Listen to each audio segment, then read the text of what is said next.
Alrighty. Okay, let's get this show on the road. Okay, well, not quite on the road yet. A little less than a minute before we get on the road, but we're getting there.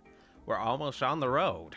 Yes, we are almost on the road. Thank you guys for joining early. Gonna be playing some Batman for perhaps the final time. At least in the Arkham universe. Though I will be playing some more in the Arkham universe on my Twitch at least. But here on YouTube, this will be the final time you'll be watching me play Batman. I think. Yeah, pretty sure this is going to be the last time on YouTube at least. On YouTube. I think. Pretty sure. So thank you guys for joining me tonight.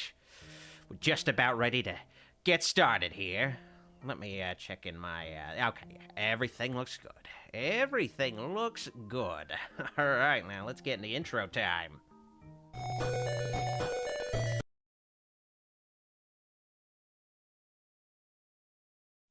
Greetings, I'm your host, Dr. Wolfula, and welcome to Doc's Game Room, where I live stream games for your dangertainment. Now, tonight I will finally be finishing my live stream playthrough series of the Batman Arkham series. This is the final part of my Batman Arkham Knight playthrough. Now, in the previous part, I pretty much defeated and kicked the ass of the Arkham Knight himself, who turned out to be Jason Todd, the second Robin, who Batman believed to be dead, but not really, because nobody stays dead in the DC universe. Nobody. Not even Batman, you know? So, you know, if you see Batman die, don't believe it. He never dies. Now, in this part, I have to finally take down Scarecrow himself and finish the game. Now, in this part, I'll probably... you know, beating Arkham Knight, there isn't a whole lot left of Arkham Knight to finish. So once I finish Arkham Knight, I will do the Death in the Family DLC. I think that's what they call it, which is the name of a comic in the Batman series of the same name. I should probably just say the Batgirl DLC. I'll also play the Batgirl DLC, maybe some of the other DLCs in this part. I guess we'll see. And I'll also be talking about the new Suicide Squad game. And, yeah, let's get ready to go. But first, I want to promote my movie nights on Patreon. I have a movie night every Sunday. The next one will be Child's Play 3. So if you want to watch some Chucky movies and support the channel, link in the description, patreon.com/drwolfula. Thank you for your support. And I just want to let you guys know I will be streaming the Suicide Squad game on my Twitch channel tomorrow, Saturday, I should say. Tomorrow night, Saturday, twitch.tv/drwolfula. So, link in the description to follow me on Twitch. Give me a follow if you want to hang out and watch me play some more Arkham Universe games. Because, yes, Suicide Squad, the game is totally in the Arkham Universe, for sure. It definitely doesn't totally... you know, contradict a whole lot of shit in the actual Arkham Batman games. No, it's totally in the Arkham universe. Now, let's actually play some Batman tonight. Here we go. Now, this is the last part, and wait. Oh, I was like, why am I not controlling anything? Because it's not the active window, jackass. Now, let me get you guys into view here. There we go. All right. Okay. Now, fittingly, this is the last Batman Arkham Let's Play part, so I'm in the Arkham Asylum costume for the last part. It just felt right. It just felt right. Especially to pay tribute to Kevin Conroy, who gets a raw deal in the newest game he's in, unfortunately, which I believe will probably be his last game ever, which is unfortunate. Okay, no, we don't want to go that way. That's DLC stuff. Does not matter.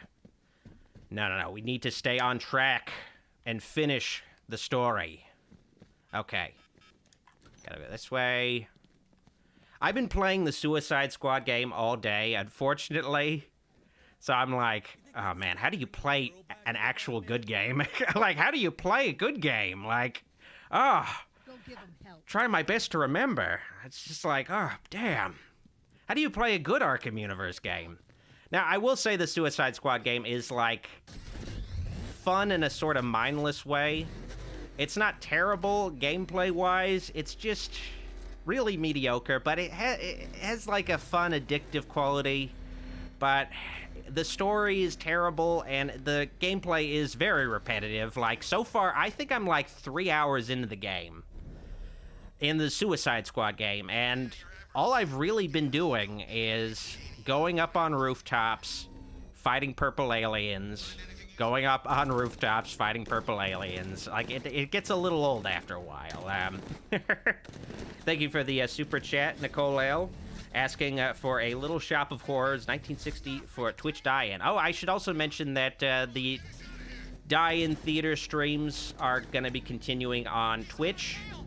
The archives will be posted on YouTube, but if you want to, you know, watch some die-in theaters again with me, you know, follow me on Twitch, twitch.tv/DrWolfula. I will still be streaming here on YouTube, but the streams here on YouTube are going to be limited to horror games and Q&As. That's going to basically be it. I wish I could stream the die-in theater here on YouTube, but you know, Content ID, like, there's lots of copyright trolls who claim public domain movies as their own, so it's just doesn't quite work out here on YouTube. Though, you know, I can edit the videos. I mean, I can edit the archives later for the YouTube version and pretty much get away with it. It's just doing it live. Like, YouTube definitely doesn't like when you do anything that resembles a movie live. They're just, like, not about it. But the one Twitch die-in theater stream went pretty well, first time at least. So, gonna see where it goes.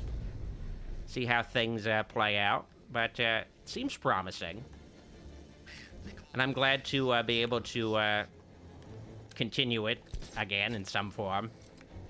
Would like to be on YouTube, but, you know, some things aren't meant to be. I need to get back into Arkham Knight mode. I'm stuck in fucking Suicide Squad game mode. Like, in that game, all you do is jump around, like, grapple around or jetpack around and just shoot things mindlessly. Like, it's like a bad game to come from and play like a game like this where you actually have to be thinking. Like, it's, Joseph D. Edgio has a super chat. Thank you, Joseph.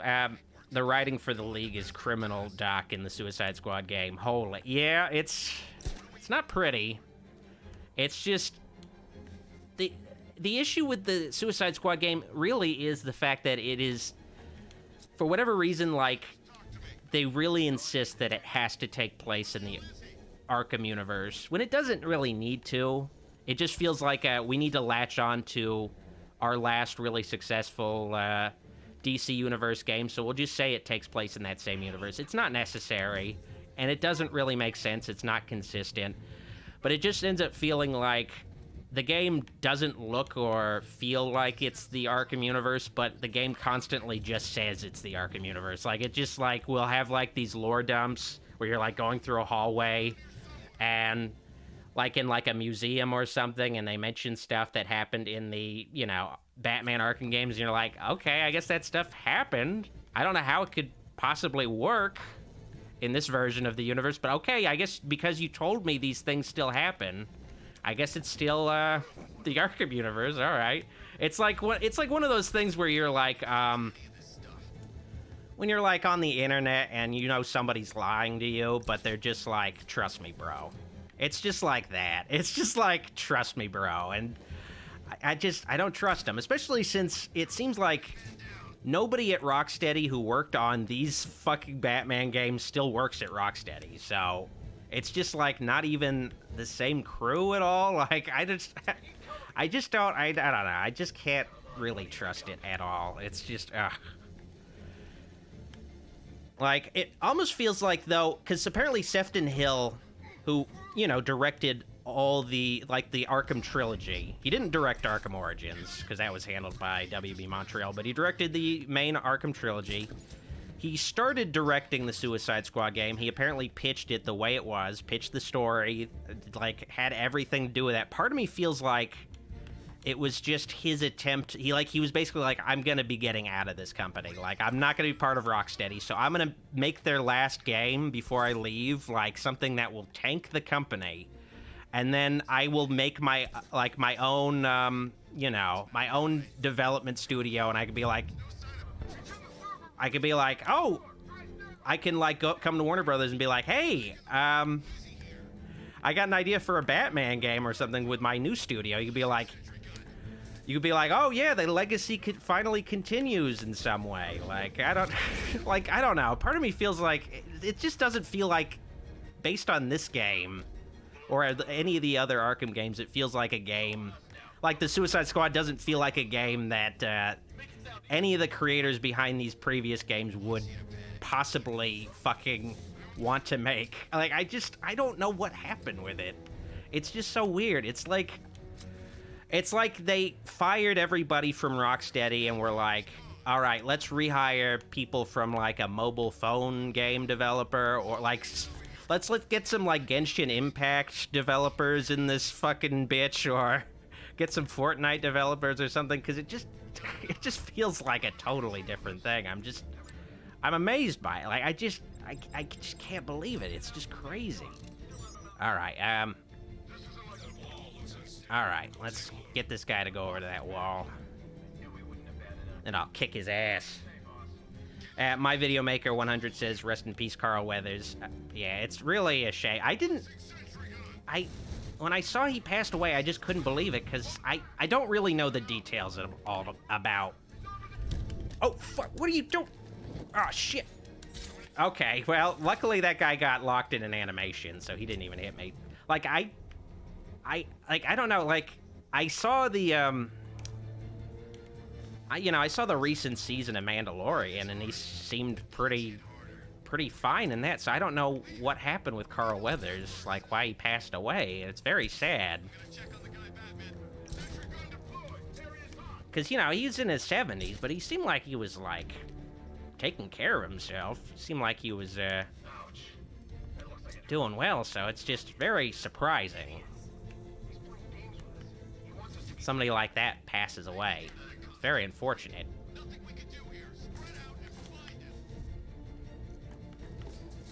Really catches you off guard. But I'll always remember him for making those stews he made on the Arrested Development. I made sure to take notes about his stew making in that show. You just take some loose meat, some leftover meat from a meal, you put it in a broth, you boil it, you got a stew going. You put some vegetables in there too, You got a stew going. All right. But, it's fucked up because the last thing I saw Carl Weathers in, I've seen him in a lot of movies, a lot of shows, but the last thing I saw him in before he passed away was 8 Crazy Nights. And if you don't know who he plays in 8 Crazy Nights, he plays a cartoon GNC bottle. Like, it's just like the worst thing to see him in before he passes away. Like, that's my last memory of Carl Weathers before he passes away. And I'll, of course, watch Carl Weathers movies long after he's passed away, but it's just like the thing fresh in my mind that Carl Weathers did was he played a GNC, like, just product placement in an Adam Sandler animated movie. It's just not the, it's not great. It's not. It's crazy how he didn't really do a lot of movies towards the end of his life. A lot of the movies he did in the last 20 years were just Adam Sandler cameo appearances after, being in Happy Gilmore. Man, they just keep deploying those turrets. All right, that guy looks like he's by himself, though. Let's, All right, got him. Good.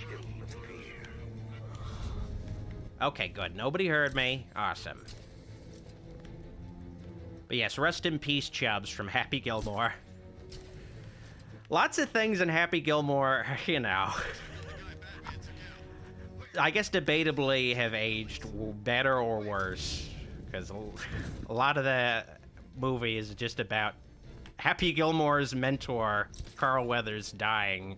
And you see lots of just visions of dead Carl Weathers in, like, heaven, guiding Happy Gilmore along. I think a lot of people found out Carl Weathers passed away today just by seeing, like, a screenshot from Happy Gilmore of Carl Weathers waving next to Abraham Lincoln and a dead alligator. Like, I don't know, it's wild. It's wild to think about these kind of things. Whoa, Billy Zane's here! Hell yeah! It's been a while, Billy. Hopefully you're doing well. Hopefully you're gonna be in Titanic 2 later this year. I'm assuming Titanic 2 is coming out, you know, because I'm pretty sure Avatar: The Way of Water was just so James Cameron could, like, work out the CGI water situation to make the Titanic sequel look so much better. Just wanted to figure that out first. So hopefully we'll finally get to see some more Billy Zane fighting the Titanic. He fought the Titanic in Titanic, right? It's been a while since I've seen the movie. I need to revisit it.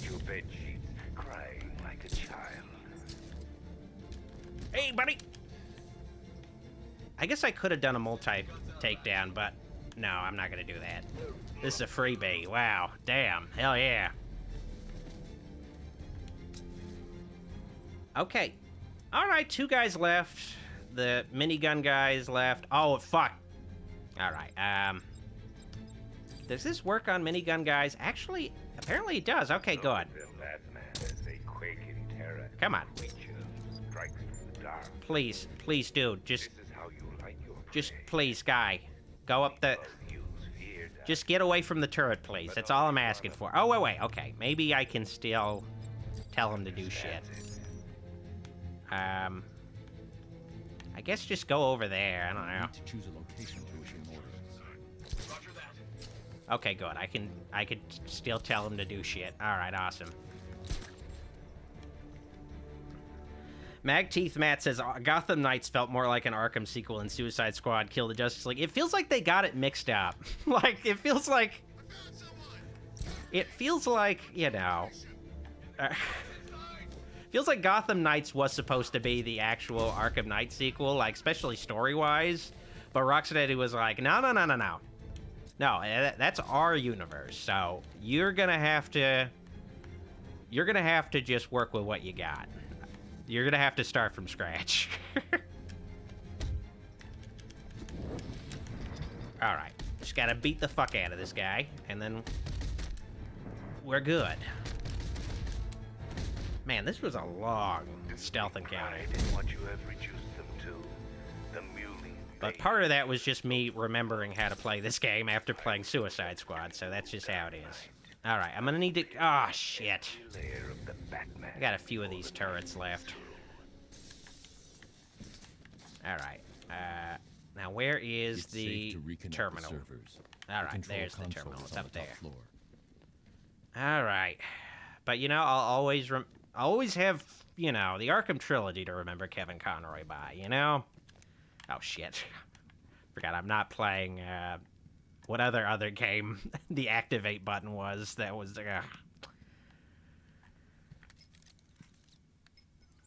Oracle.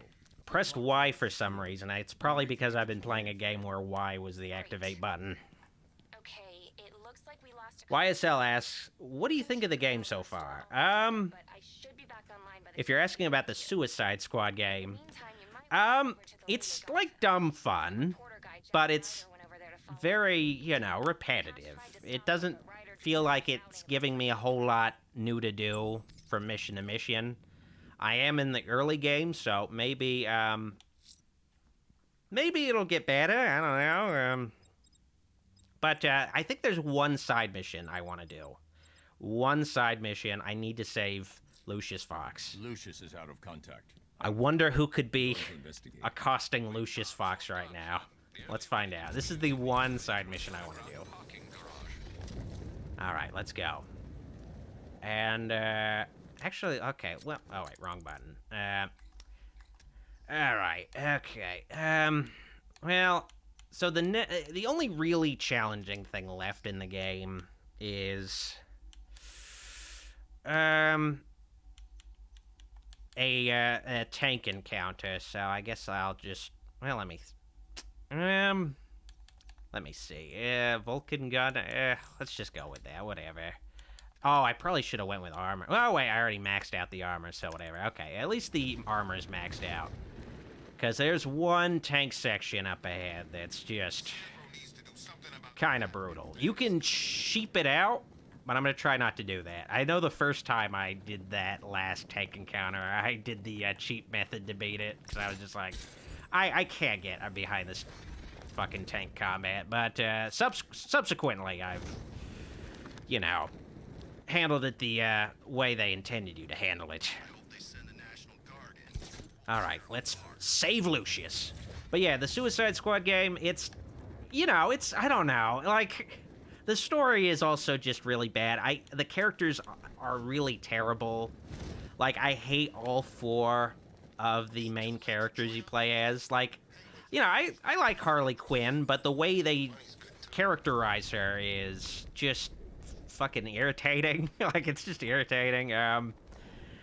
You know, the way they characterize Killer Shark. Oh, wait, no, King Shark. I've mixed him up with Killer Croc. King Shark. The way they characterize King Shark is basically they just make him like Drax from Guardians of the Galaxy. He's just very... He takes things literally. He's just... You know, it's just very Drax-like, is all I'm going to say. Like, he takes a lot of things literally. He doesn't understand certain expressions. He doesn't, you know... Like, he's very out of touch with it. Like, it's very Drax-like. Something I didn't really mention is while you're still infected by the Joker, you sort of see billboards with the Joker's face over them. You stop seeing those, when you get cured. But it's a nice little subtle detail, because they aren't there before and after you get infected. I guess you're already infected, but when the infection gets bad, I should say. But also, I don't like Captain Boomerang, and I really like Captain Boomerang. Like, I like Captain Boomerang and things just because he's such a fun, silly villain. But in this Suicide Squad game, he's just a massive dickhead. He's just a massive dickhead. Like, at one point, he's just really stupid, too. Like, it's just... Also, if it's a real Australian guy voicing him, it's, like, the worst real Australian accent I've ever heard. Like, it's just... I don't know. I'm hoping it's, like, a fake guy doing an Australian voice, because, like, otherwise I'm just like, how are you, like, actually Australian? You sound like a fake Australian. It's just, like... And then there's, I was gonna say Deathstroke, but no, Deadshot in the Suicide Squad game. It's just, he's like so bland, and like he just doesn't have any personality. It's just, you can't really say anything about him. Like, the only character trait about the Suicide Squad game, Deathstroke, Deadshot, is that they constantly point out that he used to be a white guy and now he's a black guy. That's the only thing he has going for him character-wise. Like, it's an insane fucking... It's like an insane approach to writing a character. What if the only defining characteristic is, like, he used to be a white guy? Like, it's just, you know, they're constantly pointing it out. It's insane. Oh, man. I guess that's kind of funny, though, because it's kind of meta, because, you know, in the Batman, like, Robert Pattinson's Batman isn't constantly pointing out to Gordon, didn't you used to be a white guy? Like, that never happens. Like, so it's kind of funny, I guess, but I don't know. But Ghost Ranger has a super chat. Hey, Doc, if you had a time machine, what year would you travel to? I guess maybe I would, I don't know. Well, I guess I could go back to any year. I don't know. I don't know. What's a good year? Like, part of me wants to just go back to a certain year to just plagiarize an idea, and then I'd be a billionaire. I guess maybe I'd get in on the ground floor at Apple, just because it would mean I'd be like a fucking billionaire. Because, like, I don't know if you heard about, like, one of the Apple founders, he fucking stepped out and sold all his stock before the company went public. And that stock is now worth billions of dollars. And he's now just like a poor old man. Like, it's... So I want to be the opposite of that guy. I want to be like a fucking billionaire. So I guess maybe I'd go back and hang out with Steve Jobs, even though he never showers. Like, I'd put up with it just to get me some of that Apple stock. Just putting together transistors, in a garage if it means I get to be like a billionaire. That sounds good. I don't know. Sounds pretty good to me, yeah. So I guess like in the, I guess mid to late 70s, maybe. But if it's not to plagiarize an idea, I guess maybe go back to 2005, just because it felt like a pretty good year. I don't know. Felt like a solid year. Revenge of the Sith came out. That was pretty cool. All those toys they made out of it. That was pretty cool. Batman Begins came out. Had some cool toys too. I just want to play with like cool toys again. They don't make cool toys anymore. Isn't this Oracle? Anyway. Yes, I'm definitely playing as Bruce Wayne right now. The thing about Bruce Wayne in this game is he looks like fucking Jason Bateman to me. It's like I'm playing an episode of Arrested Development right now.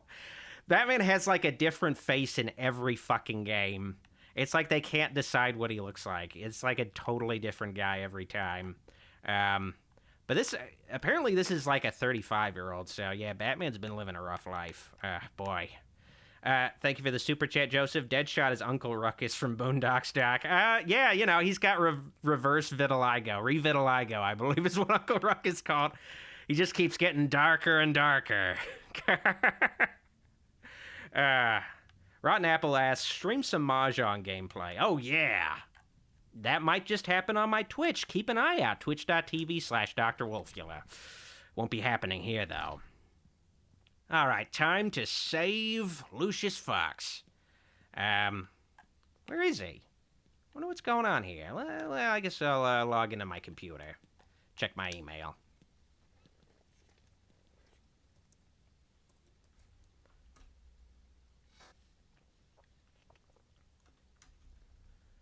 You know, it's a retinal scanner for a reason, jackass. Mr. Wayne. Man, I really hope eventually we get retinal scanners. Right now we got, like, fingerprint scanners, Face ID. We still don't really have retinal scanners, to my knowledge. If it exists, You'd be coming back here tonight. that sounds like fun, but I've never encountered a retinal scanner in real life. Trouble logging on? Mr. Wayne? Well, you are my IT guy, so help me out. Yeah, that's what I'm talking about. Yeah, thanks for the retinal scan, bitch. Wait a second, I'm starting to think this might not be Batman. This is maybe the first sign that Rocksteady does not know how to write video games. Maybe this was the first sign they probably should have got Paul Dini. Should have kept him around. But no, that's Hush. That's not Bruce Wayne, that's Hush. And if you don't know who Hush is, he's a guy who was friends with Bruce Wayne when he was a kid. He became a doctor just to learn how to surgically change his face into a exact copy of Bruce Wayne to take revenge against him. It's very rushed along. It's like a 5-minute use of Hush. God. He reconstructed his face using grafts from his victims. He looks identical to Bruce Wayne. Why on earth would he do such a thing? He says it's personal. I'm about to find out why. Don't do anything you might regret, sir. Oh, I'm gonna do lots of regretful things, Alfred. Lots of regretful things. When we get to the Suicide Squad game, of course. Right now, I'm completely filled with no regrets. But Joseph Finley asks, Doc, been binging Space Ice reviews. That you? I don't know who that is. But I like to think I'm everybody in a roundabout way. You know, if you really think about it, I kind of am everybody.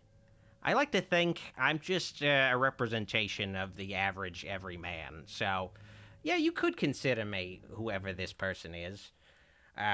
Usually the people only say that because a guy has like a somewhat similar voice. That's usually the thing. Are you also Skeletor? Yes, I am Skeletor. All right, but thank you for the super chat, Joseph. Nicole L has a super chat. Thank you. I'm BuzzDoc. That's the best way to handle one of these streams. Let him go. I'm buzzed on Fresca right now. Aren't we, Mr. Fox? I have a job for you, Batman. Bring me Bruce Wayne, or I bring down this town. He-Man! Why, Wayne? I will defeat you, finally! That brat's family destroyed me. And now... Man, you look like Bruce Wayne if he looked like shit. The Wayne stood by you. Oh, yes, the great Surgeon Thomas Wayne. Stone Skywalker says no, Hush was Bruce's friends growing up. I said that. I said they were friends when they Until he ruined were everything. kids. He did all he could to save your parents after the crash. I'm sorry you lost your father. I didn't get anything wrong. Mother's life. He denied me what was rightfully mine. The car crash wasn't an accident. It was you. I guess growing up is different from when they were kids, though, so I guess maybe I did say something wrong. Bruce Wayne had his riches handed. This is pretty much, they set up Hush in Arkham City in a side mission. Wayne. So they realized, oh wait, we don't want to make Hush one of the main villains, so let's just wrap him up in this side mission. Basically, they set up a fucking lot of potential main villains for Arkham Knight that they completely abandoned and just sidelined. Bruce. We never even get to see what Thomas Elliott looked like when he's not fucking Bruce Wayne looking. I'll have a God. split second to disarm him. Too early and he'll kill Lucius. All right. And he'll get his shot off. Kill him. I'll do it. Okay. Gotta wait for the right time. Fuck yeah! Oh, this is gonna be so fucking cool. Yeah, hit him in the head, Lucius. Here we go. Oh, fuck yeah! Oh. You know, it's a really shitty way to handle Hush, but man, yeah, that is satisfying. I fucking broke my own desk with that guy's whole fucking body. Oh, that felt good. Oh, yeah. It's all right, Lucius. Ah. I'll be fine. Nicholas Cherry says, man, you spoiling Hush. LO, I know it's old, but I just bought it. It's not your Oh, man, you're going to be so sad when the Batman 2 comes out. Have him locked in. Apparently that's going to have Hush. Of course, sir. Leave it to me. How do you like it, Hush? How do you like it? Elliot at Wayne. He's not even Hush in this. He's just like in Bruce Wayne mode, God. Oh, thank God. Oh, but I got a shitload of... Wrong button. I got a shitload of upgrade points. Here we go. Preparing. Okay, well, I don't need the stealth ones anymore. I guess accuracy... Well, let's see. Oh, I was on the wrong tab. No, wait, no, that was the right tab. Oh, yeah, Why does it keep... Okay, there we go. All right. Afterburner reach... I don't need that shit. Like, that's for the Riddler garbage. I guess, yeah. I guess just in case. He's fine. Oh, that is good news. We'll ensure Mr. Elliot... I don't know how anyone could survive this. But yeah, Hush isn't even, like, cool in this version. He's not, like, a mastermind. He's just, like, a dope. He doesn't even know who Bruce Wayne is. He doesn't find out Batman's identity. He's just a fucking dope. It's an early sign before the Suicide Squad game came out that Rocksteady doesn't know how to write shit on their own. Paul Dini wrote the first two Arkham games they did, and I really wish they kept Paul Dini around. To me, they got rid of Paul Dini as an ego thing to say, hey, we can write our own games. Thank you very much. We don't need a legendary Batman writer on our side. No, we can write our own Batman games. We can make a name for ourselves writing our own definitive Batman and DC stories, and they suck at it. It's garbage. Suicide Squad game is even worse because they don't even have, like, any real, you know, source storyline to, like, continue. Like, all they have is just, like, I guess Brainiac is on the loose in the Arkham universe metropolis, I guess. Like, that's it. That's all they have to go on. Terrible writing. Ugh. Alfred, All right. back to GCPD. Oracle may have a lead on where Scarecrow has taken Jim. Jason Gonzalez says the Batman Hush animated movies suck, too. I just can't get into a lot of the DC animated universe. No, the DC original movies, I should say. DC animated universe would be referring to, at least it used to refer to exclusively the, you know, the Kevin Conroy, Tim Daly, you know, Phil Lamar, Green Lantern, that, you know, that classic TV and movie universe that, you know, they've never been able to reach in more recent years. But yeah, I usually can't get into a lot of those DC original movies just because the art style always just looks very samey, and it just looks TV animation quality. Like, I don't know, it just feels like they pump the movies out so frequently, like the quality's gone down. Like, when they were making stuff like New Frontier, it felt really novel, but I don't know, like, it just feels like they're just, like, rushing through. They're rushing through classic graphic novels now, like, I don't know, not giving the stories the proper budget and time to really do them justice at all. It's just a shame, you know? It's a shame.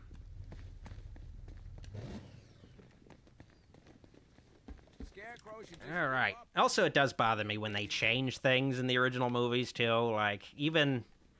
Like, when they made the Dark Knight Returns movie, it sucked because they took out all the interior monologues. And that's, like, one of the main things that defines Frank Miller's writing style is those interior monologues. And when you don't have those, it's just like any other kind of Batman story. It's just, I don't know. It's just like not really understanding often what made the source material work too. Like, you know, it's just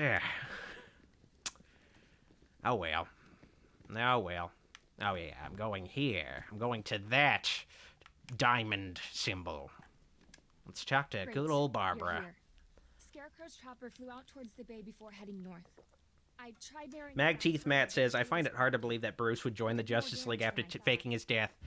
Yeah, so, spoilers. This game is about how Batman dies. You know, Arkham Knight is about how Batman dies. He dies in a way. You know, in a sort of way, and is reborn.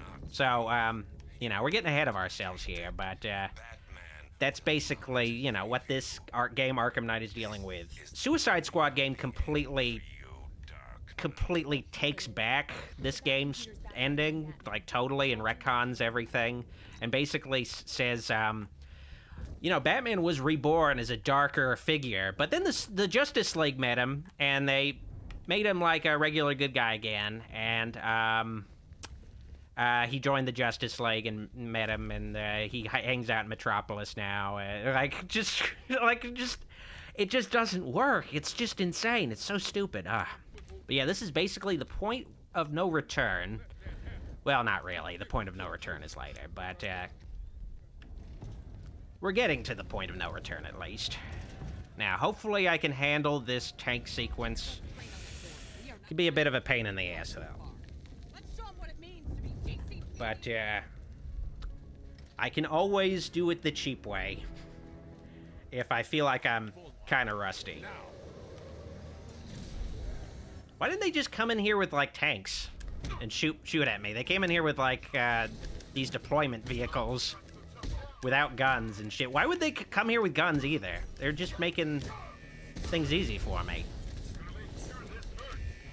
Alright. Oh, shit. I hate this combat encounter just because it's so dark. It's hard to really, see what some of the guys are. It's a little overwhelming. Oh. Okay. I remember how to take out those guys, though. And we got a lot of electroshock guys, too. Alright, I got a super chat. I'll address that in a bit. Let me just finish kicking these guys' ass, or at least attempting to kick these guys' asses.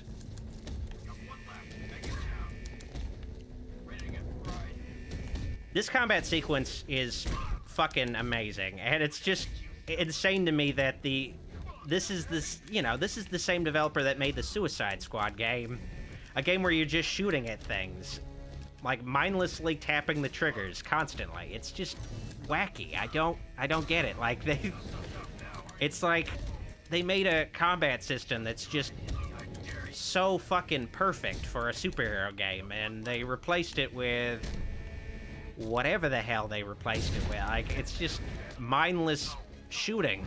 It's just so wild. Fuck. It sucks when I'm, like, trying to think of things to talk about while I'm also, fighting, like, a room full of guys. Like, it's hard to really, stay on my A game doing both. But I'm gonna try. I'm gonna try to multitask. God, this is a lot of guys. Like, If I was playing this without streaming, like, this fight would probably be over by now, but because I'm streaming, my skills are reduced. Because I have so many fucking distractions. Alright. Oh shit, I keep forgetting. This game had, like, I don't have a lot of the good moves because this game has, like, a really bad fucking... Oh, I am almost dead. I didn't even realize that. Shit. I gotta get on top of things. Fuck. Oh, fuck. Okay, I gotta be very careful here. Ah, fuck.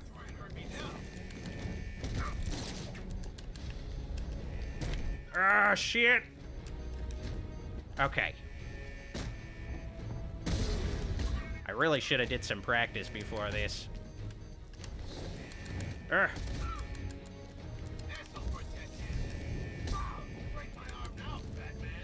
Come on. Okay. All right. We're getting there. Just gotta kick all these guys' asses. Okay, that's the last guy. Oh, that was fucking close. Damn. Ah. Ah. Okay, that was getting tense. Wow. I was like, okay, I'm definitely gonna die. It makes you feel like this is a seriously dire situation, though. That's why it works. Drug Pup says, apparently most of the senior members of Rocksteady had left. That's exactly what happened. The founders left. And you know, it's one of those... Oh, wait, okay, I gotta check out that super chat. I almost forgot, damn. Joseph, as a super chat, thank you, Joseph. I'll be in Orlando for vacay later this month. Dinner on me, the wife, myself, you, Goulash, and your significant other? I'll see about that, you know. I guess you could message me on Instagram about the details, or email me at drwolfulafamail@gmail.com, I guess, to reach out to me there. But, you know, I'm intrigued. All right, now let's get in the Batmobile. Okay. Get ready. Get ready to get my ass kicked in the Batmobile. So if I was getting my ass kicked, you know, in regular combat, I'm definitely gonna get my ass kicked in the Batmobile. Okay. But let me catch up with the rest of the chat. But yeah, the founders at Rocksteady left. But with, you know, these big game publishers, even with something like Warner Brothers, who mostly are known for making movies, like, they always have this, this feeling that all that really matters with a game studio is just the name of the game studio. It happens, you know, it happened with EA and BioWare. EA tanked BioWare to the point where now BioWare is not even recognizable as the same company, to the point where it might as well just be a different company from what it started. It's one of those things where, like, these big publishers don't consider that. No, what matters with a game development studio isn't the name of the studio. What matters is the people. If the people aren't there anymore, if the talent isn't there, then it's not the studio anymore. So, you know, Rocksteady's no longer Rocksteady. BioWare's no longer BioWare. Like, it's just... I think an unfortunate, like, reverse of that is maybe something like Bethesda. It's all the same people, and maybe that's part of the problem. Like, they aren't really willing to change at Bethesda. They aren't really willing to, like, get out of their, like, you know, really adapt to the times. So there could be, like, an inverse of that, because apparently Bethesda has the best, like, you know, I don't know what the term is, but essentially Bethesda, out of any game studio, the least amount of people have left it. Like, it's able to, like, hold a lot of its staff members. But you know, I like Starfield okay. I don't mindlessly hate it like a lot of people, but you know, it's a clear sign that they really need to start kicking things up a notch, because they've been really, I don't know, because, like, they can't just keep, like, they can't make a space game where it's mostly, where traversal is basically just loading screens. Like, I know I knew going into Starfield, like, before they like, I knew very early on with Starfield, it was going to be loading screens. That was going to be how space travel worked. But, it's still not a good, like, excuse. Because I knew, like, that's Bethesda's engine. It can only handle... pretty much, like, it's just has these separated cells that are separated by loading screens. It can't do, like, really complex, complicated things. So I knew that going in, but still, I'm just... Still kind of a shame, though. Like, a space... Like, I barely, like, flown in space in Starfield, because you don't really have to. You just load screen around. It's just fast travel. It's kind of sad. But I still, like it as just a Bethesda game. But, it's just fucking... It's just, not the game... Not the version of the game anyone would really want. Ideally. It's just the one that you knew was only going to be possible with Bethesda. Oh, man.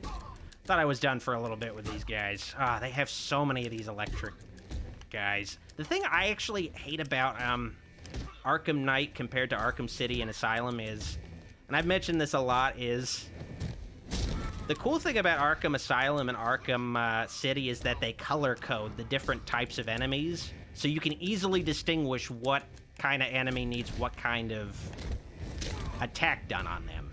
In this game, they don't have that, so everybody is like gray and red. So, it's just, you could, it still works, but it just made it so much more intuitive when you could be like, okay, that guy is wearing red body armor.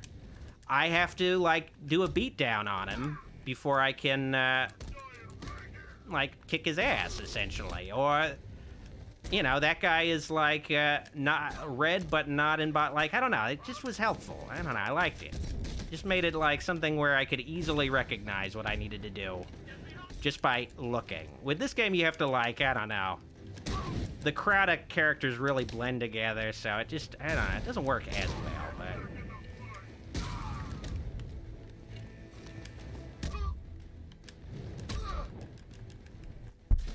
Alright, well, I took out that guy's first health bar at least, and I unfortunately hit my mic. I'm sorry about that. I've done my fair share of streaming, so you think I'd know not to hit the mic, but whatever. Okay, that combat encounter went so much better. Okay, that first one really warmed me up. But then again, this one seemed like it was a little easier, so whatever. Tamale Poppy says, happy to see you're streaming, had a pretty shitty week, and want to get shit-faced and watch my favorite wolf. Glad to have you here. Hopefully, your week improves going forward. No, there's not a lot of time left in the week, but, I keep forgetting this game has, like, a totally different way of handling the gadget menu. Wait, what am I doing? I can just do this. The generator to get the Batmobile out of GCPD. Come on. Quickfire. Okay, quickfire that one. Come on, no, quickfire the... Okay, so quickfire has its limits, so let's not quickfire still. If I shut off the generator... There we go, alright. Alrighty. Backup generator is online. Good. Let's get you out there. Head to the car and I'll... Indazone says, use the quickfire electric gun on the stun stick dudes. Oh, yeah. Idiots. That's the unfortunate thing. I've been playing the Suicide Squad game all day, so... I just don't remember how to play this game. Like, that game just totally ruins how you play other games, because it is just much more simplistic in comparison. It's, can really, fuck up your muscle memory playing any other games. But it's like I'm on extra challenge mode now. Man, that Batmobile does not want to get over here. Alright, fine. Fine, wait. Where? Oh, it's like stuck in a corner, isn't it? Yeah, it's stuck in a corner. Fucking AI. They really spent a lot of time on the Batmobile AI. Alright. The poor Batmobile stuck in the corner. Magteeth Matt asks, I wonder if Carl Weathers was supposed to be in the Mandalorian movie. If he was, I hope they already recorded his, his material. And if they didn't, I hope they just scrap his character and they don't make him like a CGI deepfake character, I hope. I saw the title of the Mandalorian movie. Hopefully it's just like a working title, because apparently the title of the Mandalorian movie is The Mandalorian and Grogu. I think that's the title, which is like not a good title. I guess they want to differentiate it within the Star Wars universe's lore, but need to come up with a better title. Come up with a much better title. My video has a super chat. I'm gonna be honest with you, Doc. I'm pretty sure Meredith is cheating on you with Goulash. She's been MIA whenever I try to talk to her. I mean, the voices you hear in your head aren't necessarily Meredith, so, I'm sorry she hasn't been talking to you, but, she still talks to me plenty. 5, 4. She doesn't even look Goulash in the eye. Not that he could even look her in the eye either, but, still. I don't appreciate the insinuation, but I appreciate the, super chat. Okay. Alright. Alright. Oh, fuck. Oh, shit. I totally forgot how to play this. Alright, let's do this. Alright, I'm gonna need to hack some of these guys. I need to get this guy out of the air. Alright. This is gonna be hell. This is gonna be not good. Okay, I gotta blow that up. I feel like whoever, like, the team that designed the Batmobile for this game is the team that worked on the Suicide Squad game. Everybody else got fired. Because this does feel kind of like the Suicide Squad game. Alright. Hack some shit. Alright. Okay, maybe this section isn't as difficult as I remember, but we'll see. I feel like it can always get a lot worse. Oh, fuck.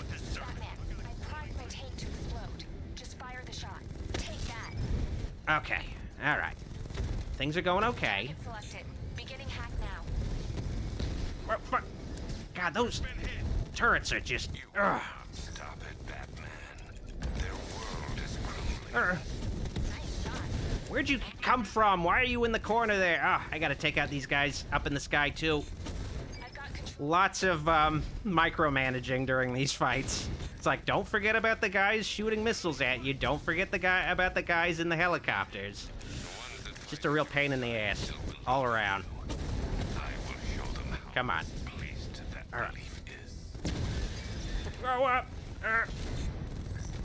Oh, fuck. Okay. Oh, shit. Where did that guy come from? Oh, he was, like, all the way in that corner. Oh, and there's that other guy. Ah. Okay. All right. It's coming along. I'm almost done. Okay. This is, like, the last thing that's any actual real challenge in the game, so... Well, I guess if you don't count the Catwoman DLC, which I'm definitely not fucking playing. I've beat that before. Not worth it. Real pain in the ass. Just the worst shit. Ugh, just horrible. Okay. Oh. All right. I think that's the last guy. Okay, that wasn't too bad at all. I was like, oh man, it's gonna be a nightmare. But no, yeah, that was okay. All right. Sweet. Okay. All right. I was thinking that was gonna be a lot harder than it was gonna be, which is what she said.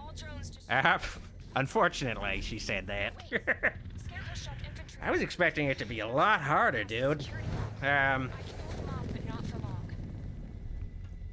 Johnny Tong says I beat all the DLC. Me too. Didn't have a good time with the Catwoman DLC, though. Also the Nightwing DLC, because he does not have a cape, so he can't glide. I hate that.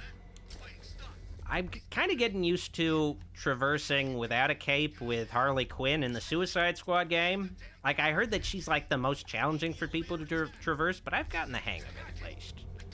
She's the only character I play as, because I don't care about King Shark. I don't care about Deadshot. I do kind of care about Captain Boomerang, but I don't like this game's portrayal of him, so I don't... kind of iffy about it. Whoa. All right. Whoa, fuck. Guy's throwing dudes. That's such bullshit. You can't just throw your homies like that. Like, you had like lunch with that guy earlier today, and you're like throwing him just because he got knocked out? He's still your friend, dude.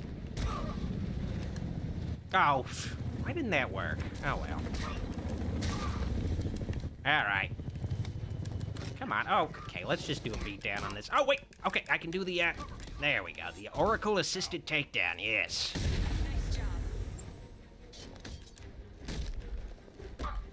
Magteeth Matt says, I wish it was called The Mandalorian, the Motion Picture. I miss when they used to call movie versions of TV shows or other things that were getting adapted the Motion Picture. They don't do that anymore, and it's a shame.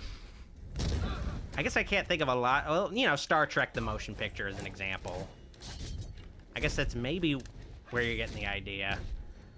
I always think of Superman's first movie as Superman the Motion Picture, but it's actually just Superman the movie. But I prefer Motion Picture. It just sounds fancy. Like, dodging those katana guys can be iffy. This is Katana. She's got my back. Best not get killed by her sword. It has the power to trap the souls of whoever gets killed by it. God, I watched that scene again earlier today. I was like, man, if only Katana was in the Suicide Squad game. Oh, if only. That'd be so cool to be able to, like, trap people's souls. But, of course, she couldn't be in the game because then they'd have to figure out for some reason why she uses guns. Why is somebody named Katana exclusively using guns? You know, it's whatever. King of the Fat says, will you review Jaws? I've been meaning to review the Jaws franchise for a bit. I'll try to make it happen this summer, review all the Jaws films, especially for Shark Week. Hopefully I can figure out my Shark Week content in advance. And I can just give you guys semi-daily Jaws reviews all Shark Week. That's what I would like to finally be able to do, but you know, Shark Week's always in an awkward space where it's like, oh shit. Of course they don't. Okay, now this is the really tricky combat scenario. Oh, fuck. This is a lot of guys, damn. Oh, shit. Well, what do you expect? God.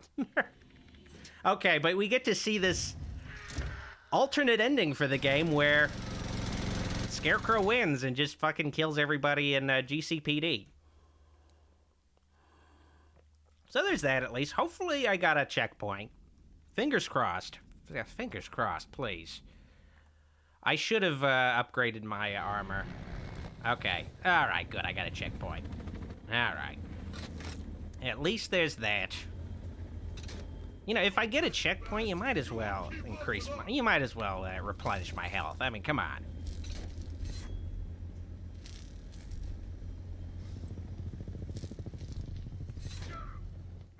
Joseph Finley asks, Doc, thoughts on the brilliance of Neil Breen? I don't know who that is, which is a very disappointing thing. I feel like it's a name that sounds familiar, but I couldn't really tell you my thoughts on Neil Breen, which is disappointing since you did a super chat. Wish I could say more. I think people with the name Neil are pretty cool, though. I had a cat named Neil. He was a really good cat. He ran away. That was a shame, but, you know, Neil's a good name, though.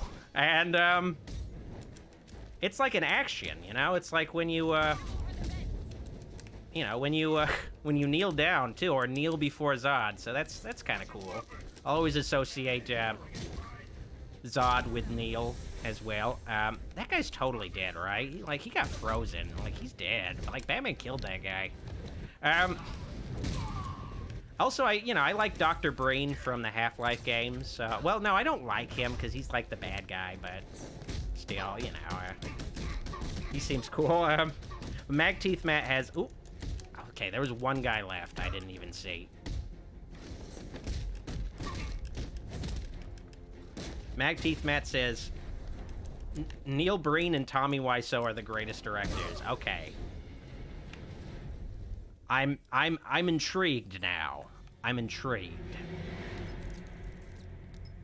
Batman, there's a lot of people in here looking to thank you, the both of you. And I'm one of them. Nicole says you need to look up his movies, Doc. I guess I will. Whoa, Shad has a really generous super chat donation. Thank you, Shad. Definitely appreciate it. Dad's voice was just used to gain access. Thank you for all your support. I tried. And I can't Let me know if you have a question to follow up on that, but, fuck yeah, thanks. Definitely paid for, that Suicide Squad game that I'll be streaming tomorrow. Definitely appreciate it. I was considering all day refunding that Suicide Squad game. Because it also just runs like shit on PC, too. So I warn you, do not... If you have it, if you are definitely going to get the Suicide Squad game, don't buy it on PC because it doesn't run very well. Essentially, the problem is it's CPU bound, so it doesn't really use the GPU fully. Normally, when I play a game, the GPU percentage is at 99%, which, you know, it's using almost the entirety of the GPU's horsepower. But with the Suicide Squad game, it only goes up to, like, 40%. So there'll be, like, these unnecessary stutters because it's, like, for whatever reason, not taking advantage of the full GPU.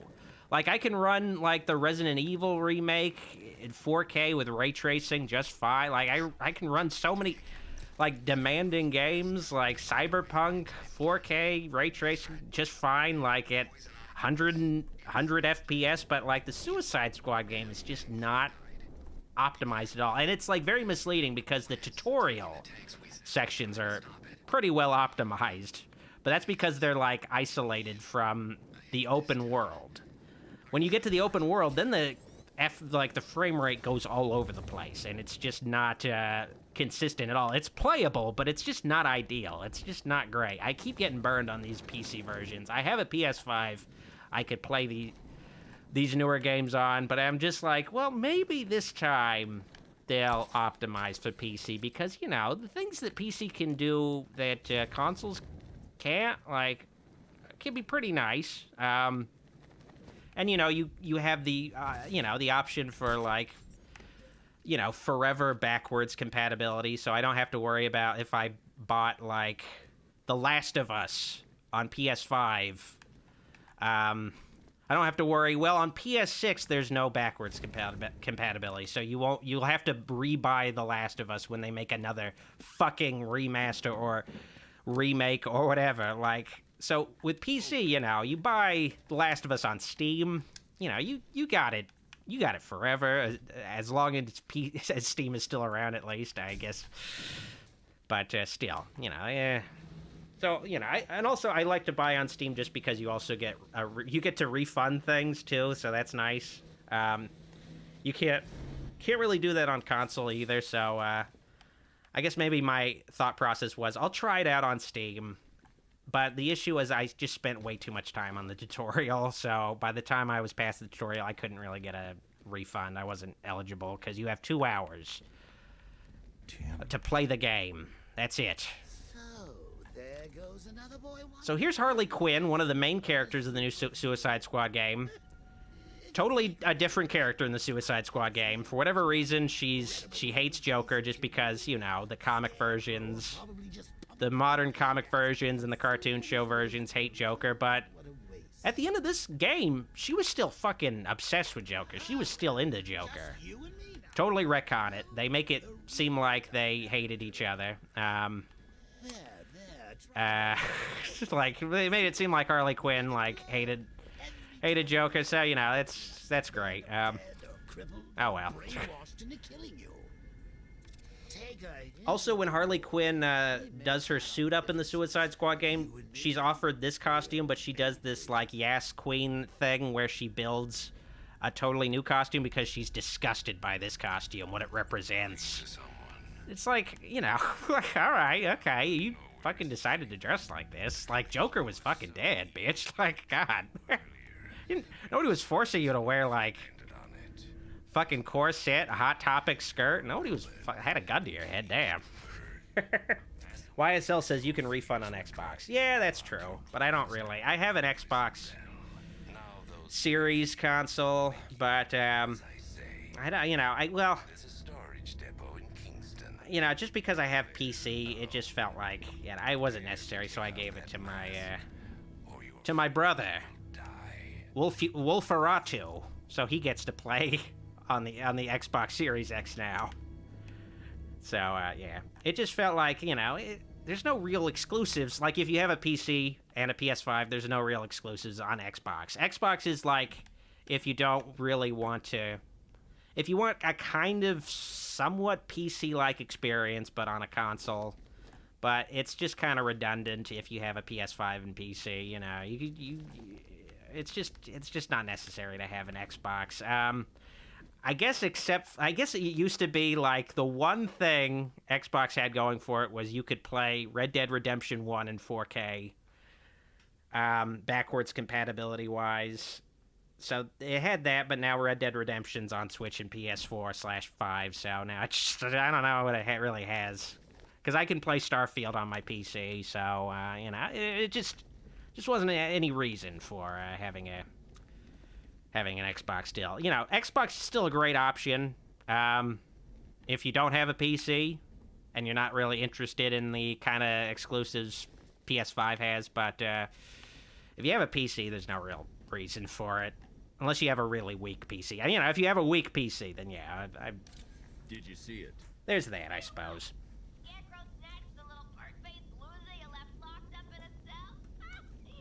I used to be, like, just a hardcore Xbox person. Like, up to the 360, but then, the Xbox One, PS4 came along, I was like...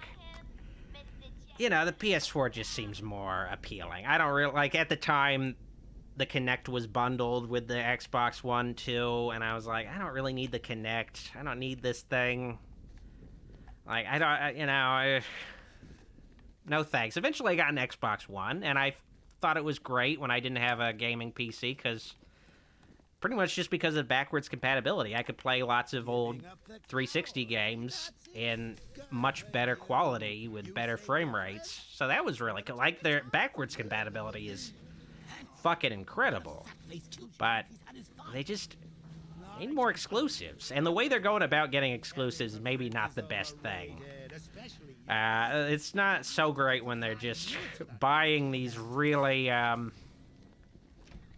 these already established companies that are multi-platform and just being like, now you guys make games for PC and Xbox only. Like, that's not so great, but it's whatever. Magteeth Matt says Last of Us has had more remakes and remasters than original titles. Yeah. In 11 years, there are 2 Last of Us games, and now there are 3 remakes/remasters. It's amazing, it's kind of incredible. Or is it time for the new dynamic duo to hit the streets? But, I got Last of Us 2 on PS4, and if I ever do replay that game, I'll upgrade to it, because an upgrade is just $10, because the, because it basically looks the same. Like, any upgrades, graphic-wise, is just, it's just minor, but it does come with the cool roguelike mode. That's kind of neat, and you also get to play as Joel in that mode, too. So, that's kind of cool. I might get the... It's not even really... It's just a quote-unquote remaster. I don't really know what the better way to call it. Like, just a PS5 port, I guess.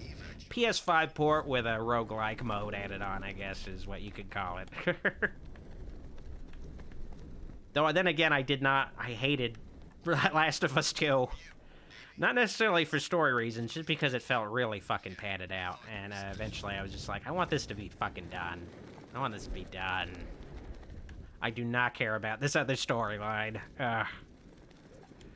Alright, okay. But I need to get back on track. I need to finish Arkham Knight. Save Robin and Jim. Consider your decision I need to... Oh, actually, this is the point of no return, actually. So, I need to save Robin and Commissioner Gordon. And, in order to do that, I have to face Scarecrow. But the question is, will I be able to beat him and still maintain my identity as the Caped Crusader? Johnny Tong asks, do you have any of the Onimusha games? They're fantasy horror in Japan. I've heard of them, but I've never played any of them. I've never owned any of them, which I guess goes without saying if I've never played any of them. So yeah, I haven't. But I might look into them. I would like to stream more horror games here on the YouTube. Because basically my Twitch, any game streams on the Twitch are going to be like non-horror games. Like just games I just feel like streaming, but I don't want to like fill my channel with game stream, like my YouTube channel with game streams. I don't want to fill the YouTube feeds with it. So just like, oh, on Twitch, where it's just like, it's on this thing that's just dedicated to streaming. So, you know, make use of Twitch for that purpose, where I'm like, you know, I feel like streaming Knights of the Old Republic. I'll do that. But I don't want to do it on YouTube because, you know, people aren't as into that kind of stream. People aren't into this kind of Batman stream. So, you know, Twitch is definitely good for that purpose. Ricky asks, hi, Doc. So, about the Suicide Squad game, do you think it's fully canon after Arkham Knight or an alternate universe where events happen kind of similar? That's the only way I can really make sense of it. It feels like it's just in like a tangent universe where it's like I don't know, like, see, like that's the, because I can't really make sense of why this kind of story in the Suicide Squad game would really be a follow-up to the story in this game, beyond just, you know, wanting to have some kind of background. So, like, I don't consider, like, it's just too out there. Like, it's just a totally different tone, totally different, artistic style, totally different everything, beyond just background lore. Like, I don't know, it just doesn't quite work, but they insist on it. But then again, they insisted, that the Arkham Knight was an original character, that he was not Jason Todd before the game came out, and that was not the case. So I don't think I can really trust anything, you know, Rocksteady says story-wise about anything. They just say things. They're not very trustworthy or reliable storytellers when they're on their own. You know, I don't put a lot of, you know, faith in Rocksteady as you know, just a narrative game company at all. Like, Paul Dini wrote their two good stories. Arkham Knight is really weak writing-wise, and Suicide Squad game is even more weak, so it's just, I can't take any sense of continuity or canon seriously. There's so much more fun to be had out there. Think about it. All those heads to smash, all those bones to break. You got a point there, Joker. You got some good ideas. And you're crying to get off the ride. I do kind of wish there was an alternate evil ending to this game where you just let Joker... I guess they kind of give you a glimpse at it in this next sequence, but I don't want it to just be like a fantasy or like a hallucination. I want it to be... Here's like an alternate ending where Joker takes over. You have that option. But instead it's just like, just a hallucination. It's like a Get Out sort of thing. And Batman's life will be over. Not because of what I have done to your precious... Joseph says, given Deadshot, the Suicide Squad game has to be in a different universe. With that, I don't know. Like, the easiest way to explain it away is just... It's just a different guy using the Deadshot name, and he's just insisting that he is the original Deadshot.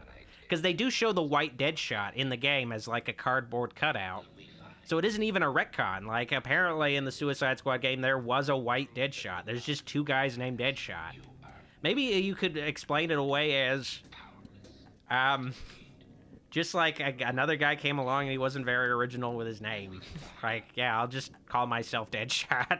Like, oh, that name's already taken? Oh, well, whatever. Oh, well. All right, so I can... in order to face Scarecrow, I have to get rid of my belt and my gadgets. This is going to be difficult, but I have to save Robin, and I have to save Commissioner Gordon. I have to rescue them. All right. Actually, no, wait, no. I don't really care that much about Robin and Commissioner Gordon. You know what? Fuck it. You know, plus, I need that belt to hold up my shorts, too. You know, fuck this. Well, you know, but Robin's kind of a cool guy. I don't know. All right, okay. Hopefully my shorts don't fall down, though. Man, this sucks, though. I really needed that belt. My shorts are definitely going to fall down after this. I can already tell. Oh, but then again, okay, fine. All right, okay. Let's go. You win, Scarecrow, you win. Now it's time to start Pokemon Ruby and Sapphire. Heading over to Little Root Town to meet Professor Elm. All right. I knew he would. I think I may have missed something, sir. Who are you talking? Hopefully those Machoke are really good at moving me into my new home. My dad is not around because he's running the local normal type gym. All right,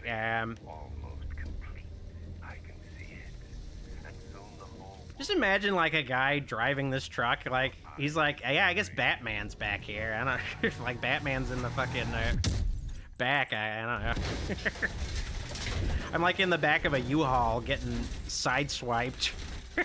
Imagine this is how Batman dies, like just in the back of a U-Haul getting sideswiped by a drunk driver. God. That'd be so fucking cool. Honestly, that would be a better way to kill Batman than how Batman dies in the Suicide Squad game, though. That'd be more respectful. Okay.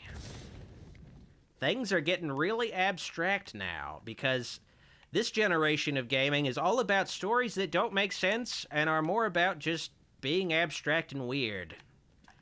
Having no narrative logic at all, because, whoa, isn't it trippy, though? It makes you think, maybe. Doesn't make sense, but wow. Isn't this crazy? Okay, isn't that a wild idea? All right, time to press F to pay my respects. I guess it's A, but, oh well.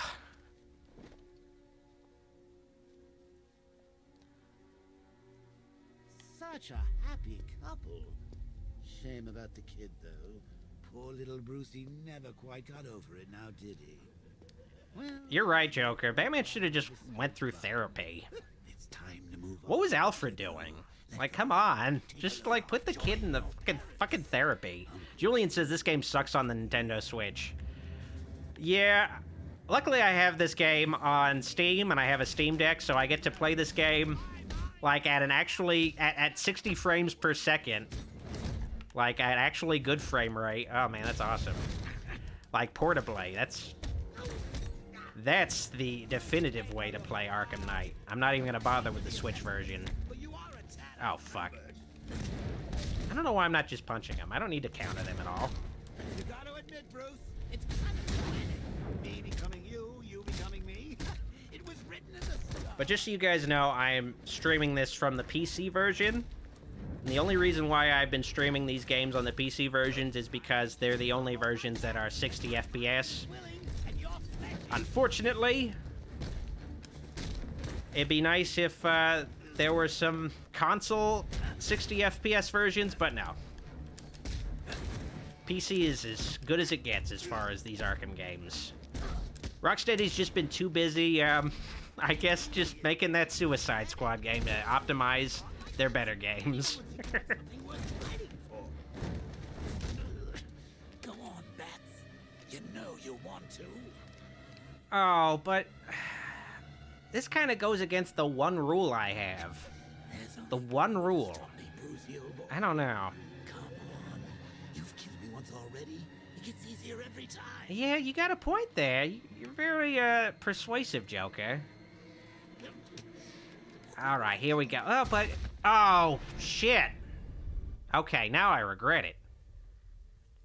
Ah, what have I become? Ah. Oh, but that wasn't real, so it doesn't count. Okay, good. Thank God. Finally snapped. My neck. No doubt. Joker's got that, Crypt Keeper humor. Mind of a killer. Greetings, ghouls! You finally snapped! My neck, that is. I've got a chilling tale for you guys. A tale I call... The Snapped Neck. Okay, now we're switching to the one cutscene that's not, in-engine for some reason. But it is a nice, you know, homage to the game that started it all, Arkham Asylum. So, you know, I guess that's cool. Suicide Squad also starts with a cutscene paying homage to the Arkham Asylum opening too, which just feels like a desperate attempt to convince people that it's the same universe. Wait a second, in the Suicide Squad game, the A is still up. So, I guess somebody put the A back up, but they didn't flip the Y back up, because the Y is still flipped down in the Suicide Squad game. So somebody, like, partially fixed the sign, but didn't bother with the rest of it? What? Okay, whatever. King of the Fat says, okay, gotta go. Bye now. Bye, King of the Fat. I'm sorry if I missed any questions about Carl from Aqua Teen Hunger Force.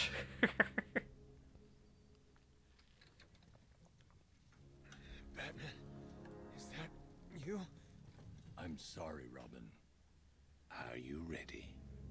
This isn't going to end. Immortal Misfit says, I hate that Batman Arkham Asylum isn't playable on the Steam Deck. I played through the whole game on the Steam Deck. It is. You just need to download a specific driver for the Steam Deck. They will. And, that's it, though. It is playable. I wish I knew more about how I set it up, but you can play Arkham Asylum on Steam Deck. I did the whole campaign. Plays well once you get it started. So just look it up. Just look it up. Don't worry. You can still play Arkham Asylum. I would like you to do the honors. Never. I'm done taking orders from you.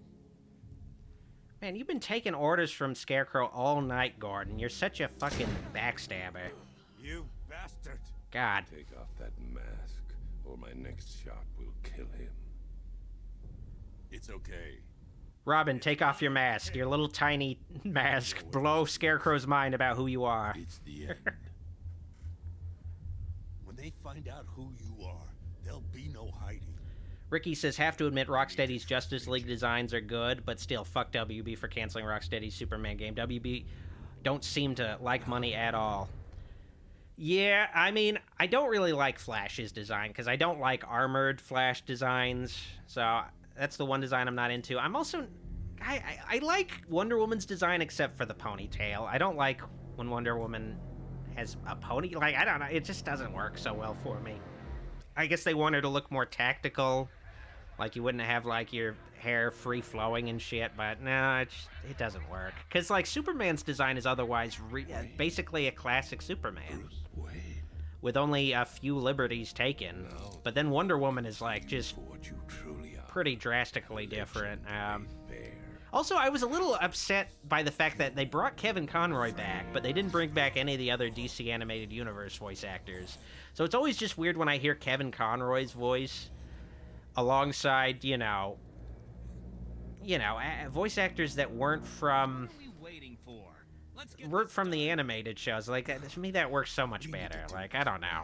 It just feels weird when, like, Superman sounds different, but Kevin Conroy's, like, the definitive voice. Because to me, the DC Animated Universe voices are the same as Kevin Conroy, where, you know, Phil Lamar will always be Jon Stewart, Green Lantern to me, you know. So when I hear, like, just some guy voicing Green Lantern in the new game, like, it's just like, why couldn't you get Phil Lamar? Like, come on. Come on. Why couldn't you get Michael Rosenbaum to play Flash. Come on, like, just at least have some kind of fan service. Croc, old boy, you might want to duck. Another atheist asked Doc in memory of Carl Weathers, what do you think was his best role? Honestly, I feel like his best role was as himself in Arrested Development. Like, really fucking funny. Playing the mentor of Tobias Funke. And maybe second to that would be Chubbs from Happy Gilmore. I think his name was Chubbs. I might be mistaken. It's been a while since I've seen Happy Gilmore.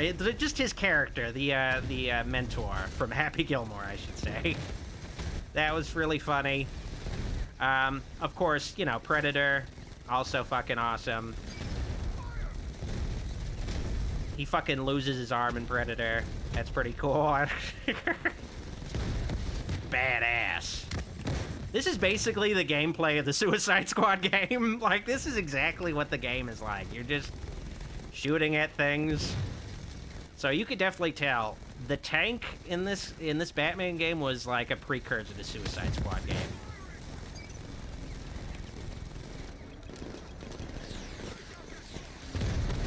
Joseph said Chubbs Docs. Okay, so it was Chubbs. All right. Okay, so I was right with the name. All right. I need to rewatch. Oh, man, actually, tonight, after the stream, I'm probably going to rewatch Happy Gilmore. I got it on DVD. You know. So much more fun with my hands on the controller. Then again, I think it's the full screen version. Oh, no. Where did you go? Yeah, this is basically the Suicide Squad game. This is basically them figuring out, how are we going to figure out how to make the shooting gameplay work? About shooting you. Let's put a sequence where you play as Joker with, like, a shotgun. What did it take for you to stop? Mass shooter I simulator. never could stand groveling, Cobblepot. Another atheist says Chubbs was also in Little Nicky. I've seen Little Nicky, but I don't remember Carl Weathers' cameo in that. I need to... Oh, wait. Yeah, he's in heaven. Okay, now I remember. He's like... Yeah, he's... I was like... Is he still alive in Little Nicky? But now I remember, like, he is dead. He's just, like, in heaven. I need to rewatch Little Nicky, too, I guess. I guess it's cool to know that Little Nicky exists in the, Happy Gilmore universe. Can't let you leave here alive. Not after what you just done. I'm the comeback king!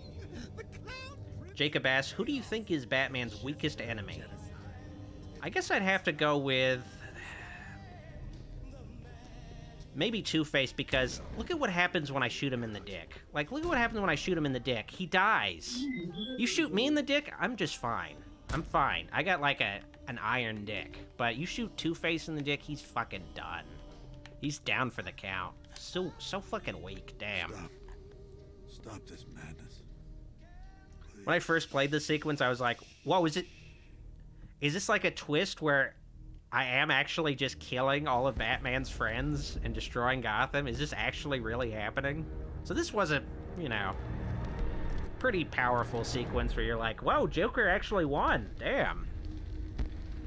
Whoa. This may be my finest work yet. Please listen to me. After all the good you've done for the city, God, what more doing? Sir, I'm begging you. Master Bruce. Professor Fear says Joker's gun should occasionally just produce a small flag that says bang. Father, what would he say if he saw you? When they make the Joker DLC for Suicide Squad game, I've seen the design for their alternate universe Joker for the Suicide Squad game. Like, it looks like total shit. You probably just have like Your new map. like his limitation will be sometimes when he fires his gun, or maybe like he fires flags at people. I don't know. Kill you. I'm going to set you free. Another atheist says, looks like Detroit. Honestly, Detroit is so much worse than Gotham, no matter what. Free to see every There's a reason why they have never shot a Batman movie in Detroit. It's just way too fucking dirty, dark, and scary. Like, they don't want to risk a production on Detroit. It is over. Get ready for the encore.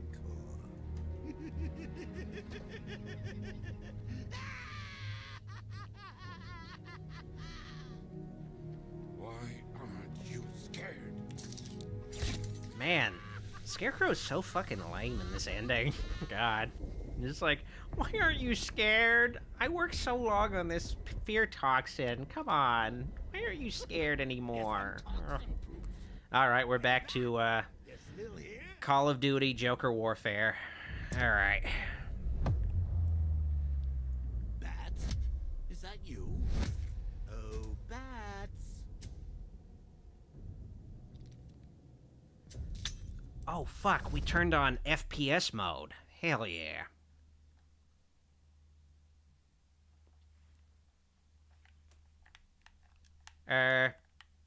Game, it's really dark. I'm scared. Oh, thank God, flashlight. Oh. Good times. I believe this was actually concept art from Arkham City of this moment. I think they altered it, but this is actually based on a painting of Cain and Abel. Because, of course, Arkham City was a Cain and Abel story. Yes, they show, like, a portrait of Cain and Abel at the start of Arkham City, foreshadowing the game's ending. Yes. Oh. Woohoo! Crispy. I wonder who got to keep Joker's ashes. I wonder if, like, Commissioner Gordon just put it in his pipe and smoked him. Not dead.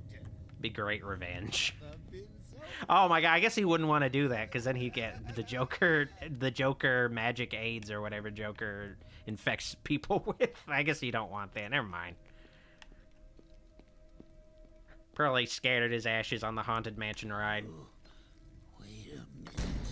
This isn't my grave. No, it's too small. You know, they might have desecrated his grave, but Gotham still built Joker a statue. Oh, right. I get it. Must have had, like, Forgot about some kind of estate in place to, like, make sure Joker still got a statue when he died. I don't know. Because Joker's got some great lawyers. Can be in bad taste.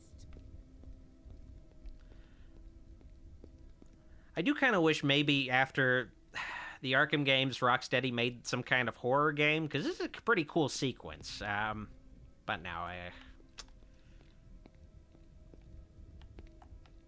what the? Wait, oh! Fuck. Maybe just a horror game. I guess they kind of made a horror game, actually. They made the Batman Arkham VR, which is kind of cool. I played through it, like on my Oculus Rift. It was okay. But, you know, just, not a full game. You can beat it in, like, under an hour, so, you know, oh well.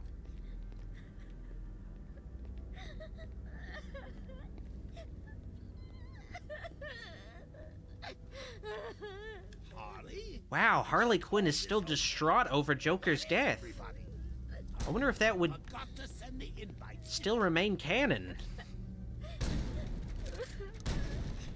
I hate these chairs. I fucking hate these chairs. I love destructible environments. You don't see it enough in games today. Like, they gave up on destructible environments.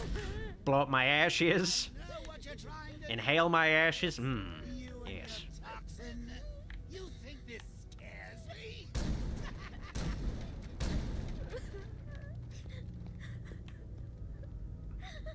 Smurf Fitness says, "Hey Doc, will you please do my Treehouse of Horror? Do you have a Treehouse of Horror that you make?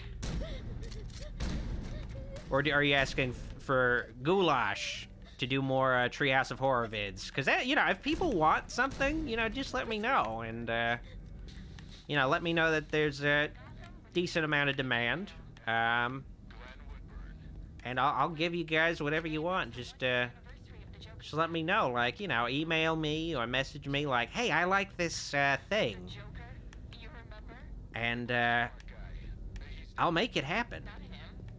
So if I hear enough folks want something, I'll give it to you. Let's forget about him and move on. Yes, let's forget about him and move on. In other news, a museum dedicated to Batman and his arch nemesis, the Penguin, opened on Bleak Island today. Oh, you think that's scary, Bats? When I get Joker dies, Gotham doesn't care. blood on every street. Man, that is just cold-blooded. Carve it on every corpse. They're not even happy that he's dead. They just don't care. You think they'd be like at least happy about it? How do I get out of here? Harley Quinn and Riddler expecting first child. Holy fuck! Can you imagine? Can you imagine like Riddler nutting and Harley Quinn? Oh man, that is hot. Oh wow. You know, I never really thought about shipping those two before, but yeah, okay. You know, I kind of like the sound of that. All right. God, this is like such a cool horror game aesthetic, but it's like just this weird abstract sequence at the end of a Batman game. Like, I'd love to play a horror game that looks like this with this like fog, rain, gothic atmosphere. It looks so cool. Show your face.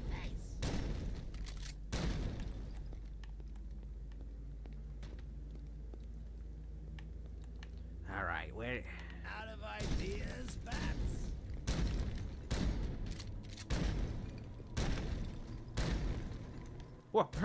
Where are all these statues coming from? Who's building all these statues on the fly when I'm not looking? They're a very talented sculptor. Either way, but still. They're really spooking me. I'm not afraid of statues, though. All you gotta do to take down a statue is blow it away with a shotgun. Alright, okay, this is getting old. This is like basically the Suicide Squad gameplay. It's just like, okay, this is getting old. I'm just shooting at things. Something gonna happen soon? Okay, fine. Like,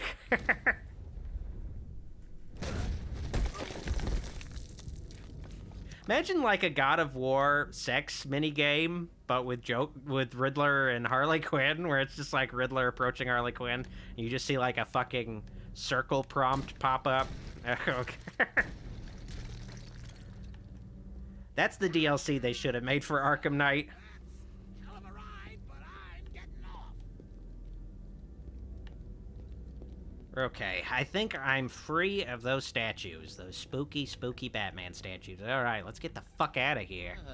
You know, you almost had me scared back there. Me? What have I got to be afraid of?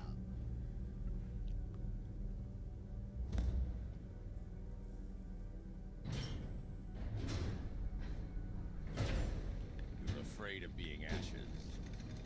You're afraid of being forgotten. And you will be. This is basically how they beat Freddy Krueger in Freddy's Dead. They just forget about him. So it's good to know that Rocksteady was just watching the 6th Freddy Krueger movie for inspiration about how to beat Joker in the end. I am the Knight. I am Batman. It's so fucking cool getting to hear Kevin Conroy say that line again, though.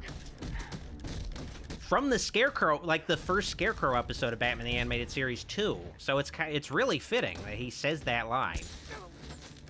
Oh man, I could just go to town on Joker for a little while. Let me just do that. Like, he fights back, too. Awesome. I want to electrocute him. Fuck yeah. Okay, get up. Get up. I want to hit you with some batarangs.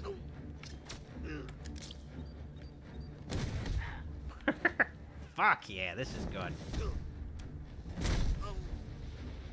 Alright. Let's pick you up. Get you the fuck... Get up, motherfucker. Get up. I don't want you dying on your feet, motherfucker. Come on.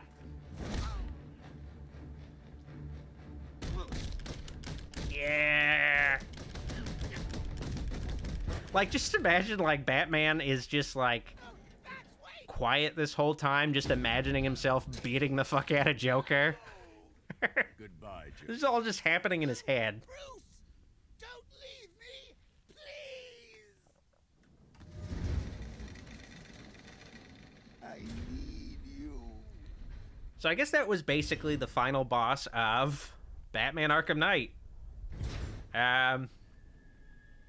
You know, a sign that Rocksteady's not so great at boss design, but, you know, Arkham City at least had some real boss battles. This game has, like, nothing. It just has tank battles. Even the Deathstroke fight, when you do all of the militia missions, it's just a tank battle. Like, I don't know. It's just one of those things where I just can't consider Arkham Knight on the same level as Arkham City, because it just feels like they focused on the wrong things for this game. Like, it's just a shame. Like, they really flubbed what could have been a perfect trilogy. But I know a lot of people love Arkham Knight, and it's their favorite one, but it's just, I don't know. It was just a little bit of a letdown. But it's one of those games that got... Oh, whoa, Red Hood! Yeah, the Arkham Knights become Red Hood. Awesome! For some reason, he has, like, a bat symbol on his chest. I don't know. Like, I feel like the only reason why Red Hood now has, like, bat symbols on his chest is just to let comic book buyers know that he has something to do with Batman. Just, like, that's the only reason I can think of. What does a bat have to do with someone wearing a red hood? I don't know. Just wants people to know he's affiliated with Batman. Scared.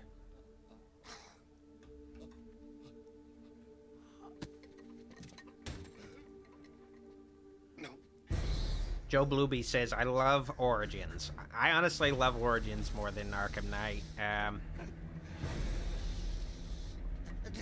Though that game is still pretty damn flawed. It's a shame, though, that this is the last real Batman game to date. It might even be this might even be, like, the last, like, Batman game ever. Like, the last game where you play as Batman. On console and PC, at least. I don't know if, like, maybe they've been making some mobile Batman games, or some Batman games where he's, like, one of the playable characters. Like, you know, they made Injustice, but, like, a game where you just play as Batman. This might be the last one. Who knows? Warner Brothers feels like Warner Brothers game division just doesn't know what they're doing, and they don't like having money. Like, they just want to make all the wrong choices. Oh well.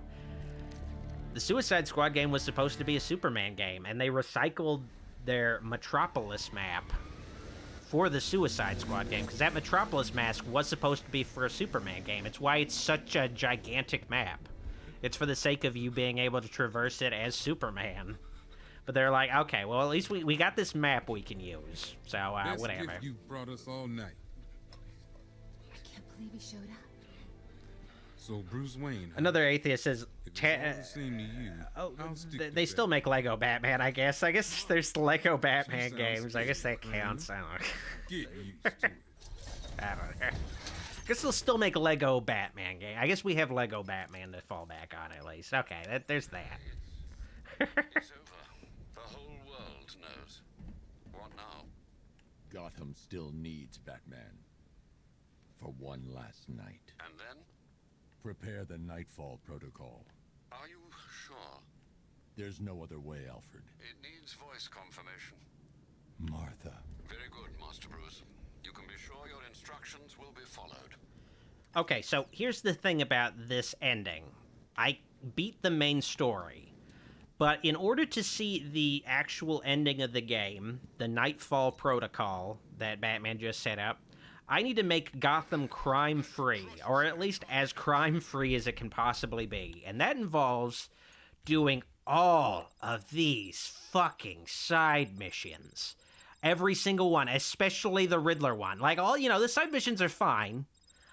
I could do them just fine, but I've only completed the Riddler one once, and that takes so many it's longer than the actual main game. Like, it's so insulting that they were like, in order to see the real ending for the game, you have to get all 243 riddles solved.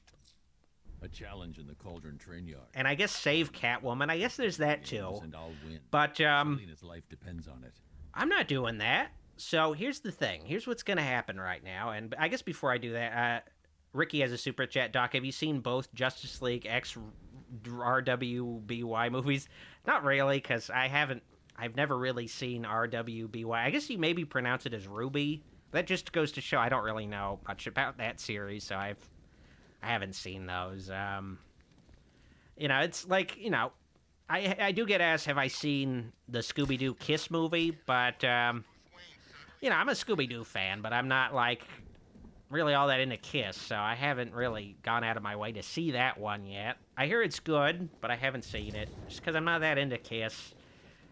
I haven't seen the Scooby-Doo Supernatural crossover besides some clips from it, just because I'm not really into Supernatural. I hear, like, you know, it's good, but I'm just not really into Supernatural. So yeah, I haven't seen it. But, okay, so here's what's going to happen. I'm going to show you guys the full, real ending to the main campaign, assuming you get all the side missions completed. I'm just going to fucking play it. I have it on my hard drive, so we're just going to play it now. So just pretend I actually beat the game for real. Now let's play it. Here we go. Of course, the prompts are totally different. They're PS4 prompts, but still, just pretend this is happening on PC. And, yeah, so on PS4, they have that stupid feature where during some spoiler sections in a game, it'll just stop you being able to record the game or stream it. So luckily, like, this is, like, even, like, if I was streaming this from PS4... Luckily, this would have been, like, from a capture card and not, like, through PS4, because it's such a stupid restriction. Goodbye, Jim. And you can tell this is the PS4 version because the quality just dipped severely. It's so much more pixelated. So yeah, basically what happens here is Batman has made Gotham crime-free. He's got his closure. All of his villains are incarcerated.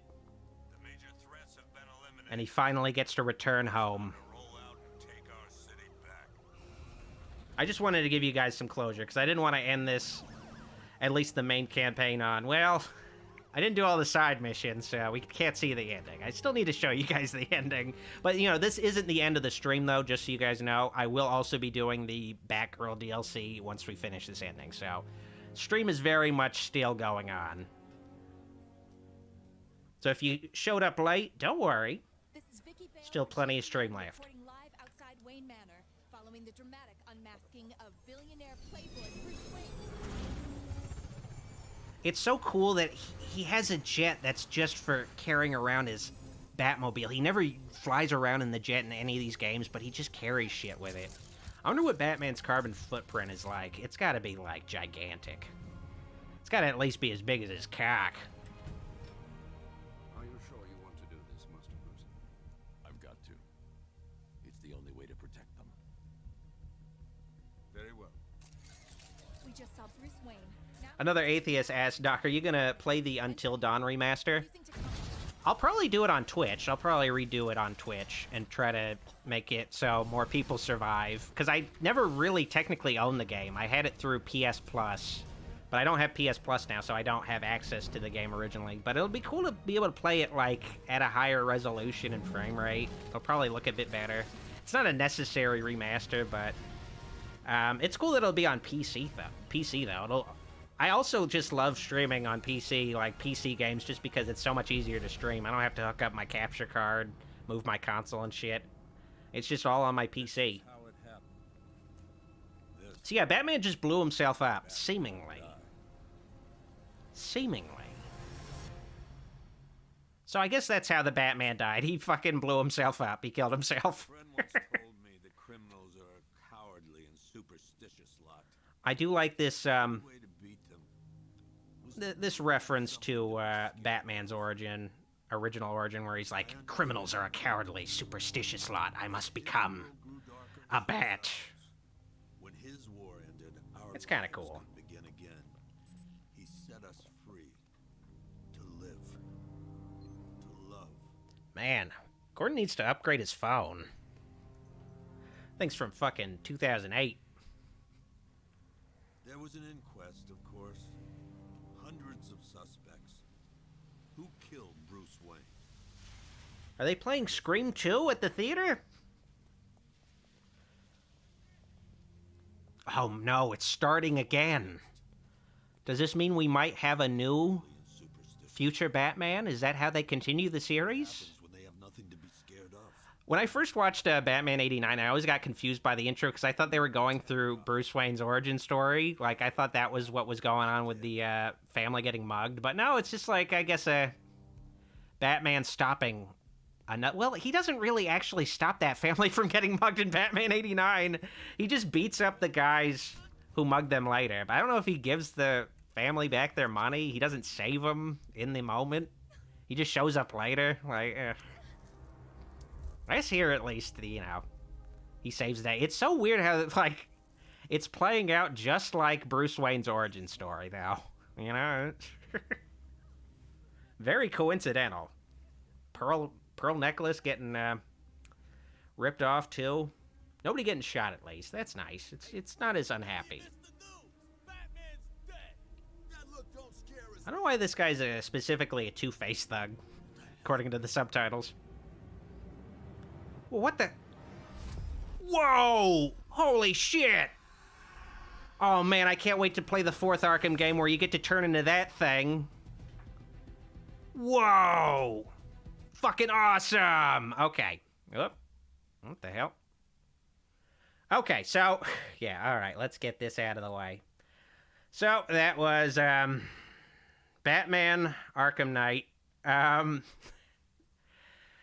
You know, okay, let me get back into the game. Kind of a dumb ending, but whatever. I guess it's kind of cool. Of course, Suicide Squad completely retcons the ending, so it has no meaning anymore.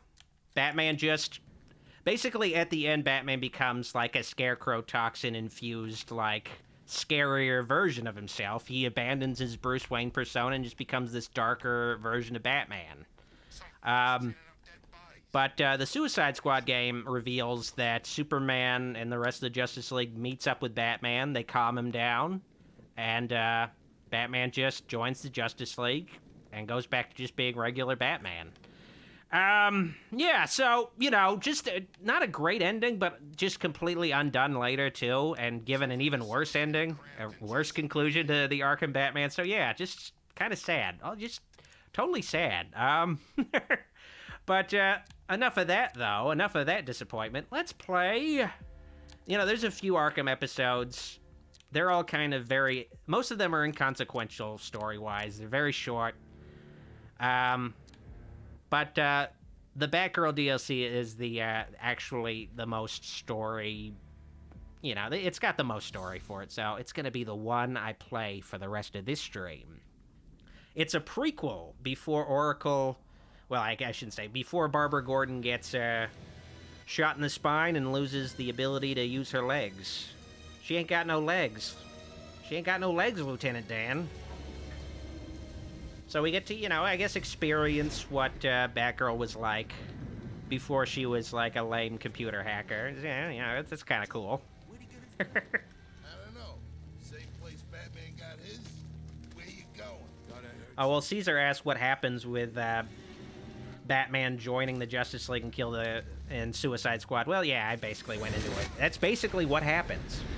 Like, it's revealed how Batman joins the Justice League through just, you see like a cardboard cutout and a voiceover plays in like a museum. It just says, Superman met Batman, and Batman just stopped being like all demonic and shit and just went back to being regular Batman.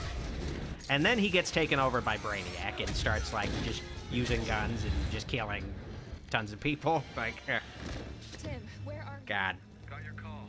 What's this about? Such a It's shame. not my father.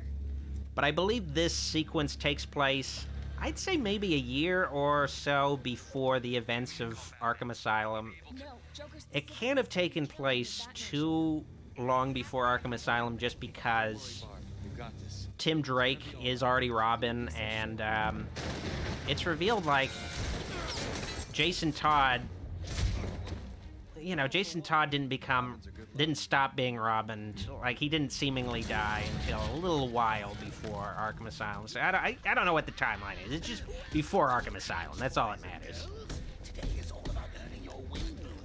The weird thing is, like, I don't know, they should have had, like, Tim Drake's Arkham City suit available for this DLC just because, you know, it is a prequel. they don't have Arkham City Tim Drake as a costume choice, so instead you're just wearing his Arkham Knight suit, or in this case, I'm wearing the, I think this is the new 52 costume for Dick Drake. Dick Drake. Dick Drake. That'd be a great Robin. Dick Drake. Dick Grayson. Man, they need to just combine Tim Drake and Dick Grayson into one character. Call him Dick Drake. That'd be great. That'd be like what they would call Robin, like if they made a 80s Batman movie. They'd be like, this guy's Dick Drake. I don't. Oh wait, no, they did make an 80s. But if they had an 80s Robin, I don't. Oh wait, didn't I think in the I'm like just saying nonsense at this point, but I think in the recent Batman '89 series, they have the first Robin. His name is Drake. I'm trying to remember his exact name, but it's not Dick Drake though. It should have been Dick Drake. Just like when they adapt superhero movies, like in the early days at least. I came up with some bad examples, but in the early days, they just make arbitrary changes that just don't make sense to like fans. Where it's like, why did you change that character's name? Why is this origin slightly different? Like what? Like why? Like. But of course, they made an 80s Batman movie. They made a 90s Batman movie with Robin too. There isn't really a good example, I guess. Come on, Barb. Act the gate. There. Oh yeah, Joseph says Drake Winston, Doc. Yeah, the Wayans brother Robin in the Batman '89 comic is named Drake Winston. So yeah, they do like stuff like that where they make some changes to a character that aren't necessarily necessary. That's kind of redundant. That aren't necessary, I should say. But I like that though, because it's like, well, we have an African American Robin, but we're not gonna call him Dick Grayson or Tim Drake or something. We're gonna give him a different name and make him a different character. I like that kind of thing where it's like, same thing with Miles Morales. He's like a different guy.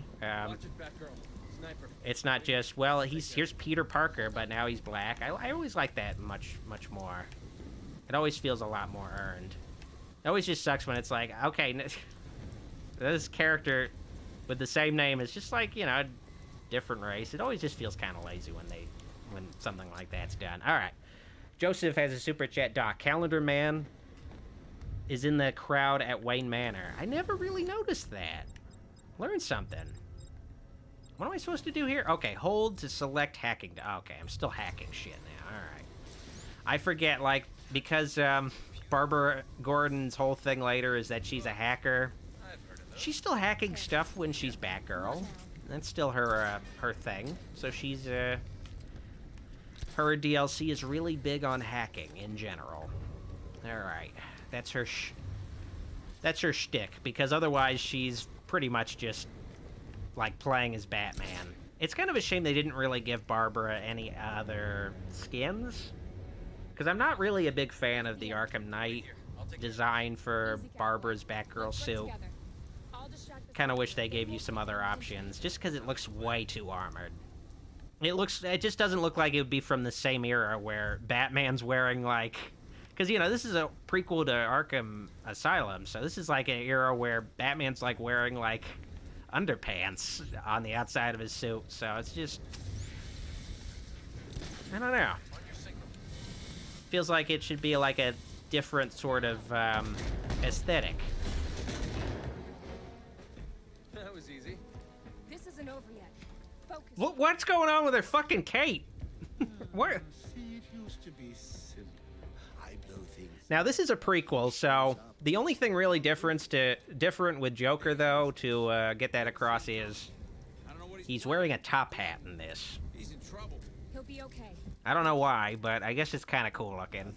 You don't usually really see Joker wearing a top hat. I remember he wore a top hat in the scene with the mimes in Batman '89. He needs to start wearing top hats more often. Usually when he wears a hat, it's like a fedora, because he's like a neckbeard kind of guy.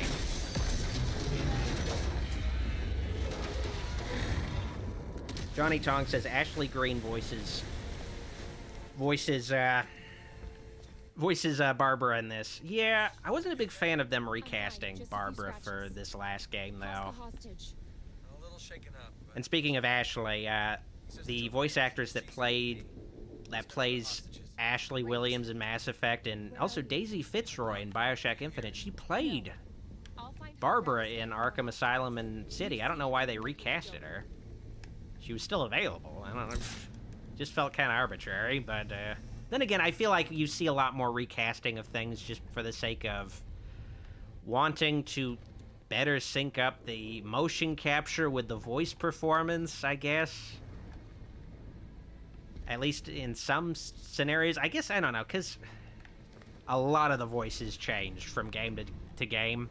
But Kevin Conroy's stayed the same, and I don't imagine him doing a lot of motion capture, but it makes sense, though, just because of the fact that, you know, he's just the playable character, so... Well, then again, he does still have cutscenes where he'd have motion... I don't know. I guess it's just arbitrary. I don't know. Because I was also upset by some of the recasting between Spider-Man games. They changed, like, the face for Peter Parker from the PS4 to PS5 version of Spider-Man, of Insomniac's first Spider-Man game. That just felt really arbitrary. I got used to the face eventually, but I really preferred the previous face, just because it looked like a, you know, a guy in his, you know, kind of a guy who's lived a rough life. He's in his mid-20s, being Spider-Man. Like, he's gonna look a little, rough around the edges after a while, and he looks... Like, I don't know, it just doesn't look like Miles Morales and Peter Parker are that different age-wise with their current faces. Well, I mean, Miles Morales always had the same face, though, but still. But speaking of those Spider-Man games, I also intend to stream those games on my Twitch channel, too, so make sure to... Man, there's just so much hacking in this DLC. It's like a hacking tutorial throughout. It's like, press the hack button. Why? I mean, I could take these guys out without hacking, but alright. Whatever. I guess I'll do some hacking. But yeah, I do intend to stream those Spider-Man games, the recent ones, the Insomniac ones, on my Twitch channel, so make sure to follow me on Twitch, twitch.tv/DrWolfula. Link in the description. Alright. Zachary in the Raboot Squad asks, Doc, what's your favorite Pokemon? My favorite Pokemon is Crocodile from Generation 5. Crocodile is like a crocodile, a ground dark type crocodile Pokemon that, still hacking stuff, I guess, that he wears like he's got like a ridge around his eyes that look like sunglasses. I always thought that looked cool. And he ended up becoming my favorite. Not even a challenge. And just, I guess just to say, you know, I guess Black and White are my favorite Pokemon games. Yeah. This is very relevant to my fan base too. Like, yeah, a lot of my fans are definitely Pokemon fans. Yeah, it's nothing. It can wait. Watch yourself out there. Ditto. All right. Gavin Elrod says, doesn't Joker wear fedora? I think maybe they tried to do the fedora in these games at some point, but they just couldn't get the fedora technology to work correctly, so they had to scrap it and give him a top hat, you know. Fedoras are really hard to nail in video games. You know, there's just, the animations involved with fedoras, they're just... Tipping them, especially, it's just difficult. Lots of guns here. I need to find a less direct approach. I kind of wish in the Arkham universe we got Cassandra Cain at some point, but I guess they're just like, all right, we don't need any more Bat Family, folks. Just gonna have a Barbara Gordon DLC. Man, I'm still goddamn hacking shit. Oh god. They have flashlights too. They're not using their flashlights. You think they'd be able to see me with those flashlights, but I guess not. I guess because I made the room slightly darker. Another atheist asks, Doc, what killed the dinosaurs? Let me think about that. The Ice Age. All right. Okay. All right, where am I going from here? You need to find the commissioner. You're really railroaded in this DLC for a bit. Lots of corridors. At least it's hard to get lost. Okay. Man, I got lost a lot in fucking Arkham Origins. Lots of shit that looked the same.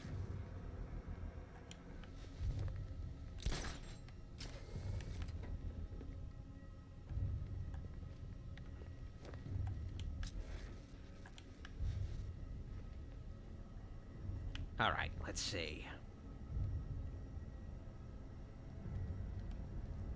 Joseph says top hat Joker. Yes, Killing Joke vibes. I can't does he wear a top hat? And I guess he oh yeah, I think maybe he wears a top hat when he's like singing that song in the graphic novel. Explosives? That's my guess. But no, wait, doesn't he wear a fedora though in that too? Like I could have sworn he did. Because when he shoots Barbara Gordon, he wears like a, you know, he's dressed up as a tourist for some reason. I guess it's kind of funny. I guess that to make him paralyzing a young woman somewhat funny. Like Alan Moore was like, dress him up like a tourist. Like it'll be kind of funny. I guess it makes sense with him like taking the photos. Like he wanted to like look like he was just like a tourist. Taking photos around Gotham and undressing paralyzed women. 200 years ago. I concur, my lady. Do you? I do. Jeff Stamps asked, did Kevin Conroy voice Batman in this game? Yes. He voiced Batman and well, Kevin Conroy's voiced Batman in all the Rocksteady games, so yeah.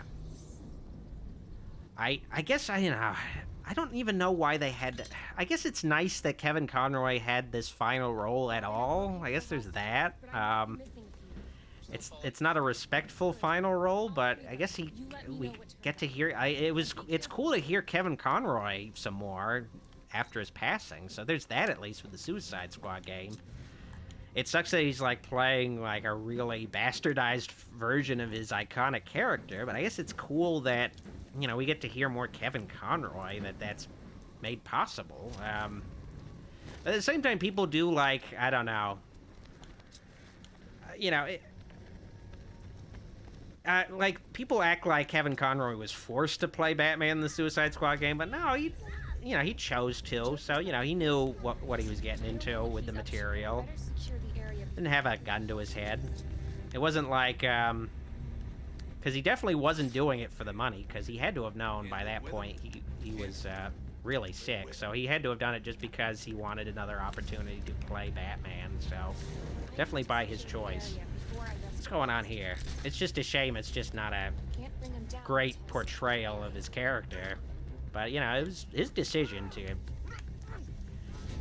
you know, go with Rocksteady's portrayal. It does suck because he was still like asking for another in the last year, like he was still asking to do another Batman game with Rocksteady, like asking Rocksteady to do it, but it just never got to happen.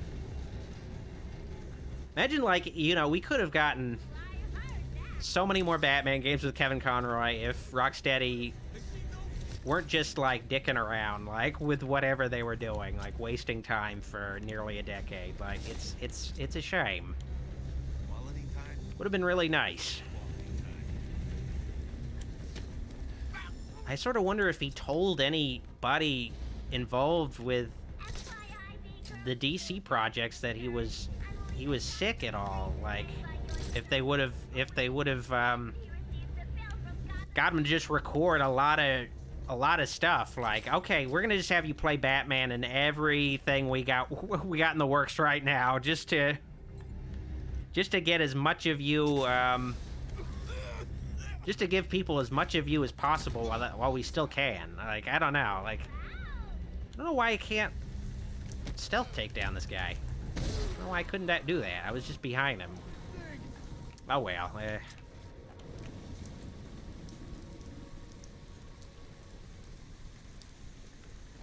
It's such a shame, too, like, I don't know. I sort of wonder, like Arlene Sorkin, if, I don't know, if she got sick, and that's why her voice sounded so different in Arkham Asylum, and she just couldn't, just flat out couldn't do it anymore. And that's why she retired, too. Like, I sort of wonder, but with Kevin Conroy, it's at least, you know, a good thing that his voice is so grizzled, like, to the point where I'm sure, like, he could still just, like, it's not going to impact it too much, because Batman's voice is supposed to be gravelly and gritty, so, you know, you know, at least there's that. I guess that's part of why... I have no idea how long Kevin Conroy might have been sick. He might have been sick for longer than we knew, but we just couldn't notice it because he's got that gravelly voice to begin with.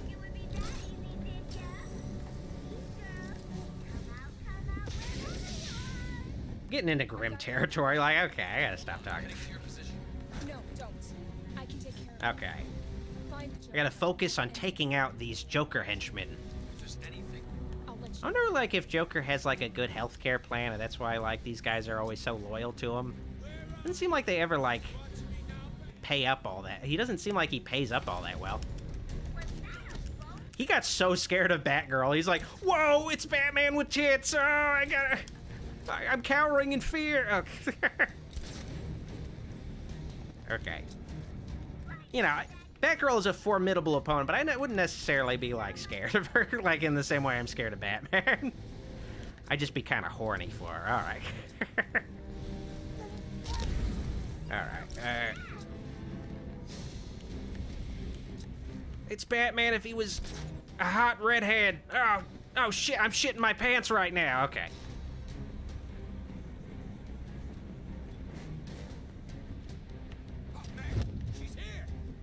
Oh, what the? How did they see me? I guess they looked up. I guess that's how they saw me. They just happened to look up because I hung that guy upside down. Not a good vantage point to be in. I'm getting, you know, I'm getting sloppy, but I'm getting towards the end of the Arkham series here, so... I don't want it to end. I want to play terrible on purpose. So I could just keep playing these games forever.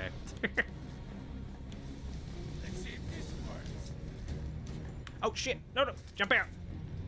Ah, man, I totally forgot the vents work completely differently in Arkham Knight. Okay, get fit. All right, there we go. Need to take out Joker's men before I rescue the hostages from Ferris.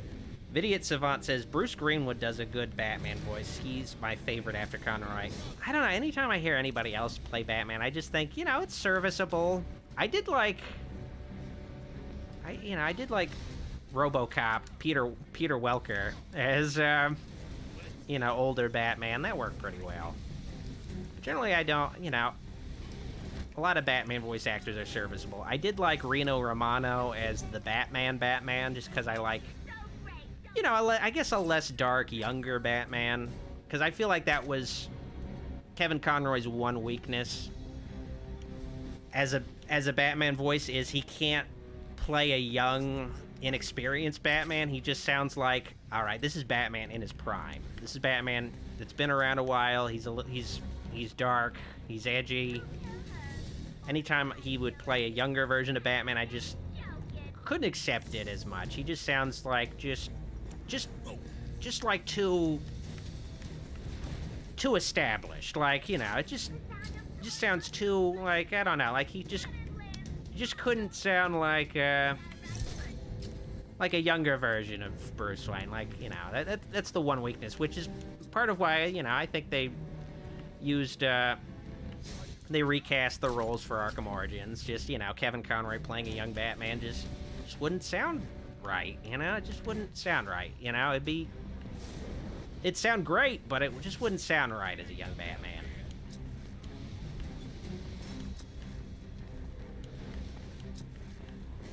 All right. It's sort of like how it's, like, I saw the one, that one, like, they, you know, they make those short, like those short for girl Star Wars cartoons on YouTube that are, like, official, and they had Mark Hamill play Luke Skywalker again, and his voice sounds completely different now. Like, it sounds so grizzled, and aged now. Like, it just doesn't work for, like, Luke's... Like, it takes place during Empire Strikes Back, so it just doesn't work for... Just doesn't work at all for, a young Luke at all. Like, at the same time, I guess it's cool to hear Mark Hamill play young Luke again, I guess, even though it doesn't sound young. And I guess, honestly, I'd prefer that more than just, like, an AI reconstruction of his voice, like on Mandalorian, Book of Boba Fett.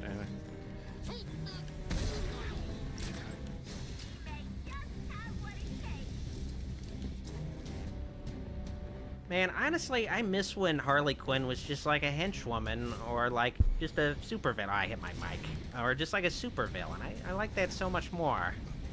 I don't like when she's like an anti-heroine. Like, I don't know, it just doesn't work for me. Just makes her feel like she's a less meta female version of Deadpool. I don't know. Just don't like it as much.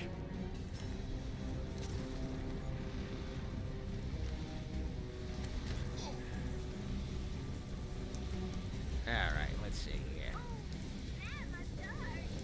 Alright, last guy. Hell yeah. I think that's all of them. Yeah, that's all of them. Okay. Need to use the terminal to activate. Let's get going.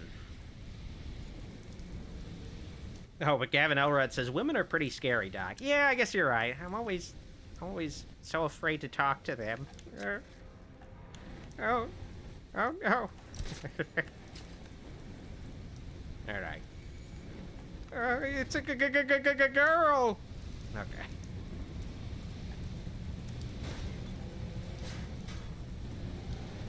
Alright, let me get a better look at the chat.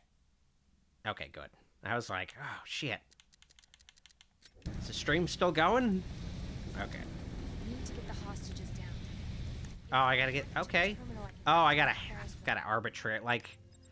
It's like a control panel. I can't just control it. I gotta use my, like, little hacking phone thing.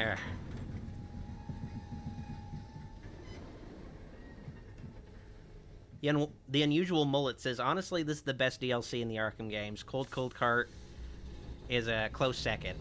I don't know. I kind of like... are they in this? Okay, yeah, they're in that one. That guy's in there. Alright. Okay, there we go. Alright. I kind of like Harley Quinn's Revenge. But at the same time, maybe it's just nostalgia, because it's like the first ever story DLC. It was kind of weak as far as story DLCs go. So, I don't know. I feel like maybe, I don't know, because I came to Cold Heart much later. Because I fucking had a Wii U. I played Arkham Origins on Wii U, and they didn't come out with most of the DLC for Wii U. Like, I was like one of those Wii U people. I was like, you know, I feel like maybe Wii U's got a shot. No, it didn't. It did not have any shots. It did not have a single shot. There's no way Wii U was going to be successful. I was wrong. I found like, oh, wow, you know, Cold Heart is a pretty big DLC. You also get like an open world section. I feel like, you know, being able to like have an exterior world to explore around in just gives it kind of an edge over something like this. I guess you have like I suppose like what looks like an oil derrick / carnival. I guess that's kind of cool. I guess this was a theme park that got shut down because Gotham has just so many fucking shut down theme parks for some reason. Very advantageous for Joker though, because he'll always have a good hideout that's on brand for him available to him. I don't know why Batman doesn't just check all the theme parks when Joker escapes. It just feels like, okay, there's like an abandoned theme park and a lot of guys dressed up as clowns carrying guns nearby. I can maybe safely assume Joker's there. I don't know. Might be wrong though. I don't know.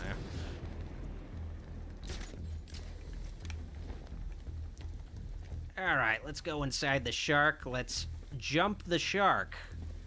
Like the Suicide Squad game. Let's jump the shark.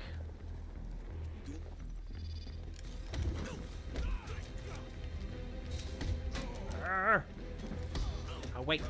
Oh, shit. I was like, can I use an interactive object here? Oh, Robin's pitching in, too. I don't know if... Oh, wait. Can I play as Robin, too? Oh, shit. I didn't even realize you could do that in the DLC. Damn.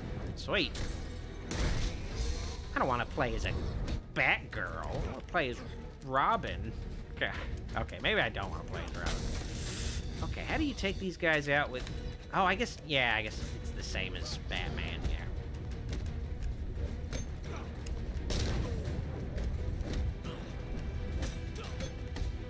Alright, dual takedown. Hell yeah.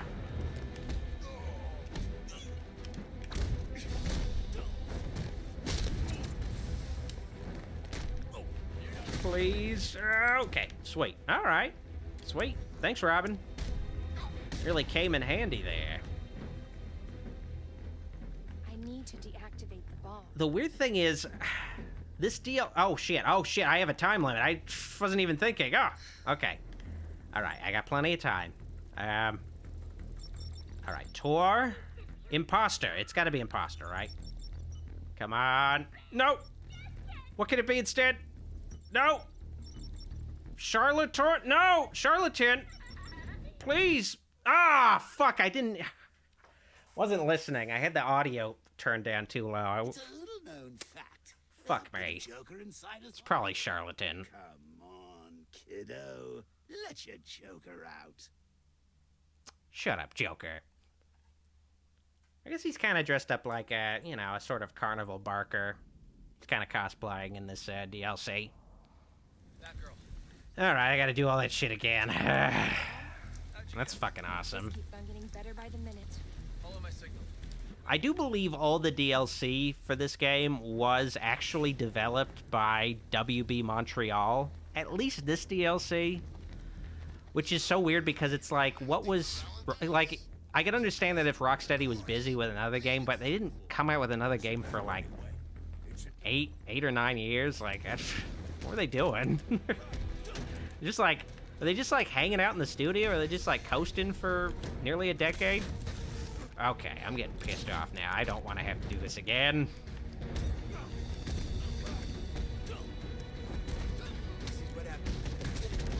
Alright.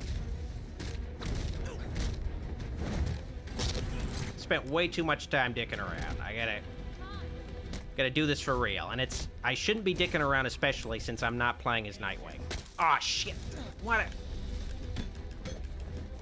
It'd be so fucked up if I'm like stuck on this part. Ah, fuck me.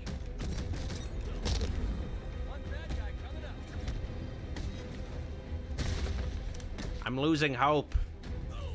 Oh, there's still so many more. Why am I doing so poorly suddenly? I'm like taking way too much time taking out all these guys. Okay.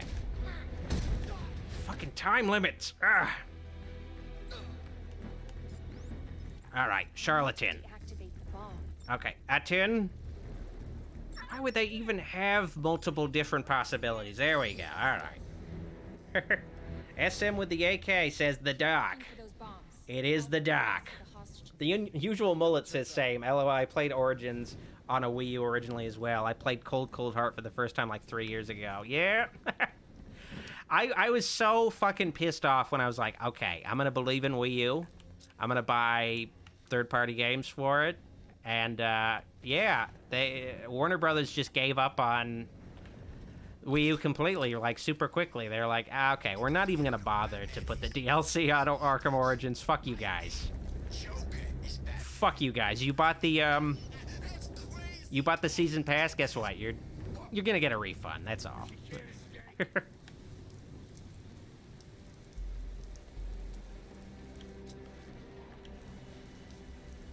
All right. Oh, what the fuck? Why did she do that? Wait, what did she do? Like, she just, like, flew right through that window automatically. I did not want her to do that. It's like, this is gonna be cool. I'm gonna get shot at. It's gonna be so cool. That's something that is, like, an issue I have with, the Arkham games is they'll have, like, a lot of these weird automatic actions that are just outside your control. You're like, I definitely did not want to do that. But I did it anyway. Alright.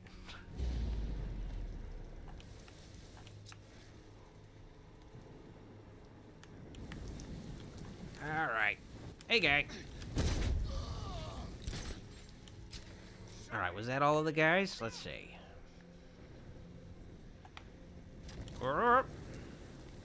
This kind of reminds me of the final offer ship from Arkham Origins.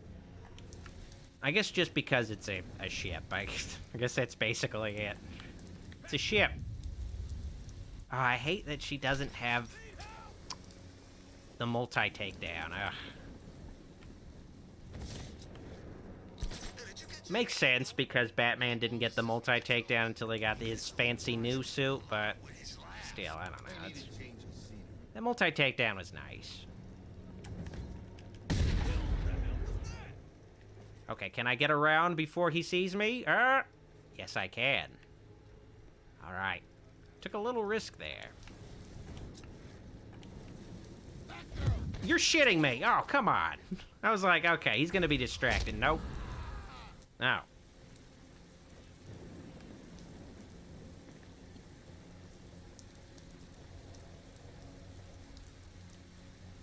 Need to get below.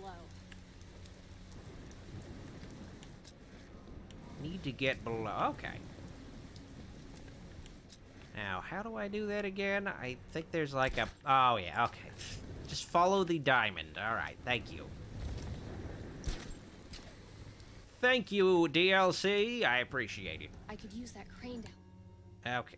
Get through the barricade. Luckily, I have the remote hacking device.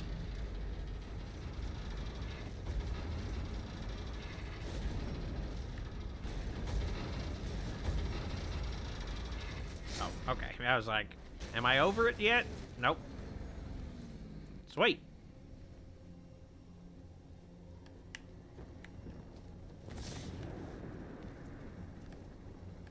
Vidiot Savant says, Hamill and Conroy's last on-screen roles together were Skeletor and Merman in Masters of the Universe Revelation. Yeah, that's unfortunate. Yeah, that's...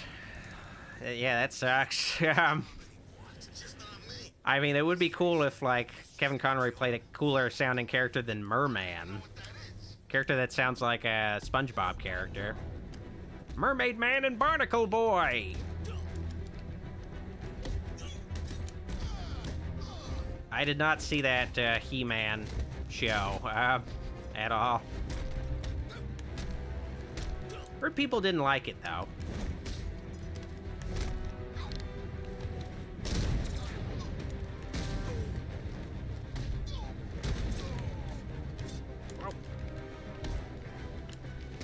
Okay, just... I'm gonna fucking lamp you to death, dude. Okay, fine. There you go. The Unusual Mullet asks, which is your favorite game in the series, Doc? Oh, that's safe to say. Arkham City. Took everything I loved in Arkham Asylum and made it better. Except for maybe the environments. Yeah, the environments weren't as cool as Arkham Asylum. The atmosphere wasn't as good. But everything else, just so much better. Gameplay-wise, story-wise, I just felt like it was a big jump. Best way to cure baby brain is to get rid of the babies. The Unusual Mullet says there's an animated Batman show comic out with Kevin, so that is going to be his last role. Okay, alright, so there's that. I mean, if it's like a motion comic, it'd probably be in their best interest to just animate it fully instead. Then again, what happened with that fucking Batman Cape Crusader cartoon that's supposed to... that, like, HBO, like, Max, like, fucking wrote off on its taxes and apparently is sold to Amazon Prime. Like, I wonder when that's gonna finally come out. I don't know how good it's gonna be, seeing as how J.J. Abrams is involved with it, but, still, part of me felt like Kevin Conroy was supposed to play Batman in that, but I don't know. I feel like maybe I'm mistaken on that. There we go.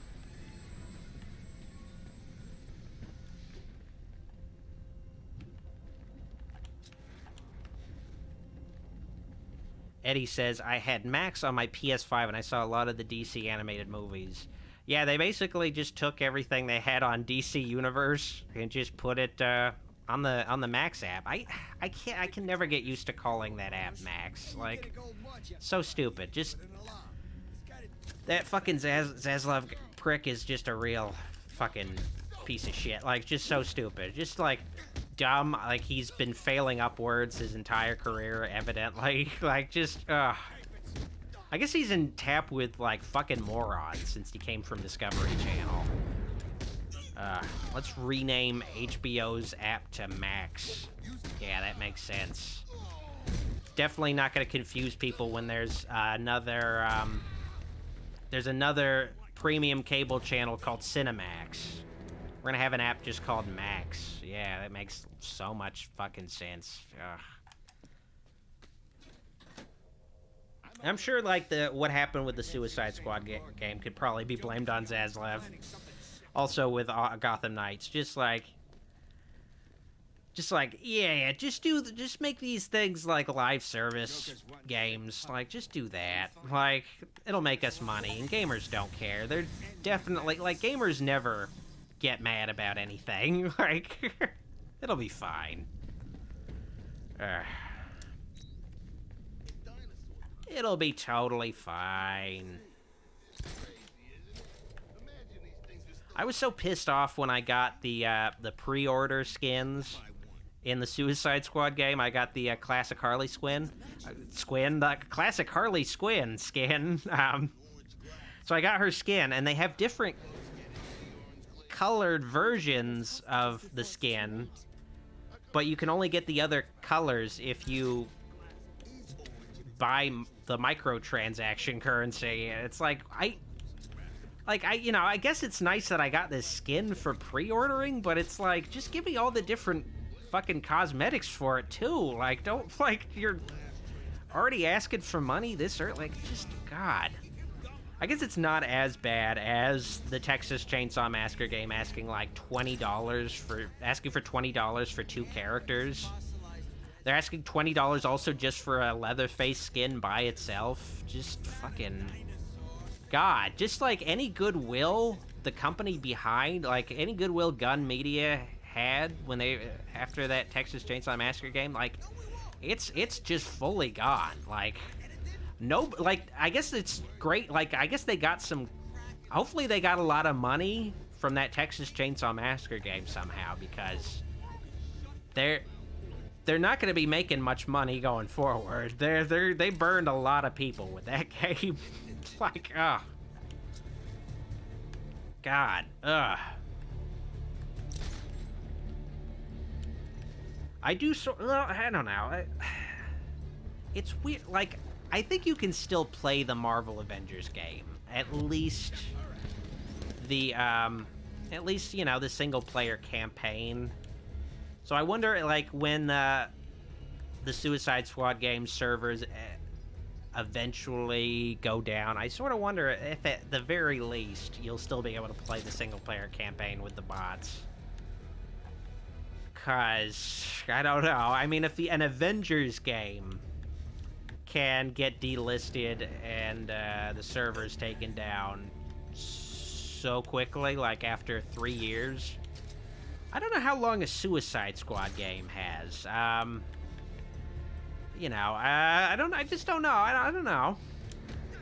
At the same time, I do kind of wonder, like, what is it about the Suicide Squad game that gives Warner Brothers such a hard-on? It's like the main thing. It feels like they really push. They really push for Suicide Squad game. Like they've been they set up a Suicide Squad game with WB Montreal that ended up not happening with Deathstroke and everything. So they've been like trying to make a Suicide Squad game happen for a decade before Rocksteady was even assigned to do it. Like, they really wanted to make a Suicide Squad game. Like, it's sort of crazy. I don't know what all the fascination for it is. It's a cool concept, but they just give it so much. Like, it just feels like they give it way more attention than they need. it'd be so much cooler if it was an earned version of it, because it's like, you know, in both Suicide Squad movies, it's using villains that we've never really met before. Like, you know, it's completely unearned. It'd be one thing if it's like, if there was like a post-credit scene where we had a Joker and Harley Quinn Batman movie, and at the end, the Suicide Squad approaches Harley Quinn, like in one of the mid-credits, post-credits bullshit things, or it's like, whoa, they set it up. And we had a Flash movie that had Captain Boomerang appear in it. Even in a bit role, still Captain Boomerang's in it, and he gets approached for the Suicide Squad. Shit like that, but no, it's just like, here's all these villains. They just exist. Like, you know, Superman has just appeared, but like, here's a whole bunch of villains that have just been existing the whole time. Like, I don't know, it's just so unearned. They think they can, like, hopefully, I don't know, we'll see. Hopefully, the James Gunn era actually earns things. That's the key thing. They need to earn things. They can't just, like, even when James Gunn did his Suicide Squad movie, nothing was really earned. Like, he gave us, like, you know, Bloodsport, the Idris Elba character, but he, like, had, like, this cool backstory where he almost killed Superman with a kryptonite bullet and shit. But it's like, we never got to see that. We don't even see it in, like, a fucking, in a flashback at least, or something. Like, we don't get to see any of that. Like, it's just, God.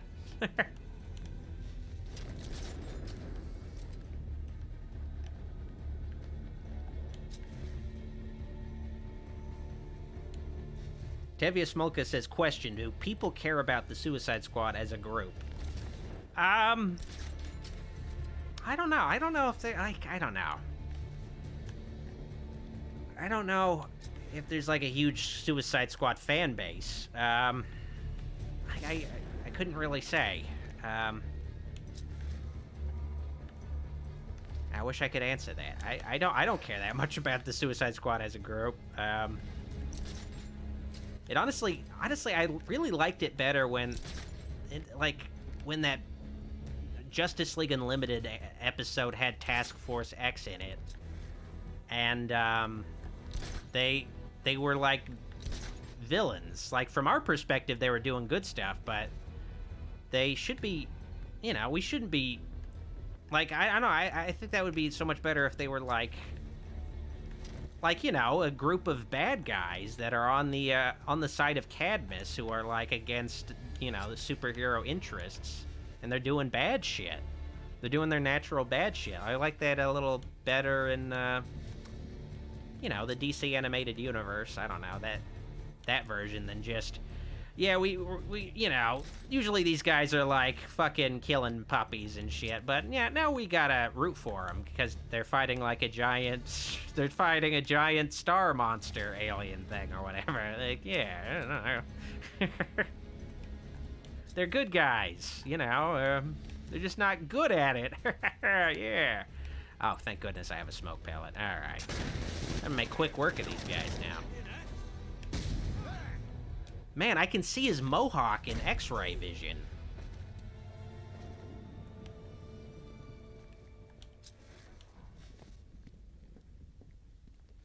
Alright, sweet. Wow, this looks like Brainiac's ship in the Suicide Squad game. The Unusual Mullet says, speaking of Starro, he's in this DLC. Oh, yeah. He, at least, I don't know, he has like a little cameo. I think like just a cameo on a poster or something. But I might be mistaken.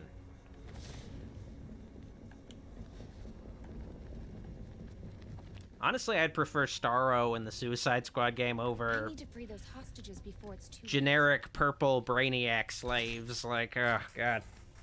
I guess, I don't know. I guess they have the Justice League as the villains. I don't know. Oh, I should probably save this guy. He's hanging around right now. There's so many of these crane things when I'm playing as Batgirl. I'm just hacking cranes. Alright. Thanks, Batgirl. Listen, you need to be careful. I need to have a crane game minigame. About some trap. Yeah. He wants to kill kill you both as some sort of sick Valentine's gift to Batman. I probably should have ate before this stream because I'm starting to hallucinate because I'm hungry. But I need to finish. But at the very least, I'll finally open this can of Fresca. Here we go. All right. Finally opened it. I've been just having this can of Fresca sitting in front of me for nearly 3 hours. I've been holding off on drinking it because I didn't want to have to take a leak during the stream. When I'm drinking the Fresca, I gotta take some leak breaks, and it's not a good thing to do in a stream where it's like, I gotta go. I'll be right back. But you know, it's just nature. Sometimes nature calls. Oh, fuck. Okay.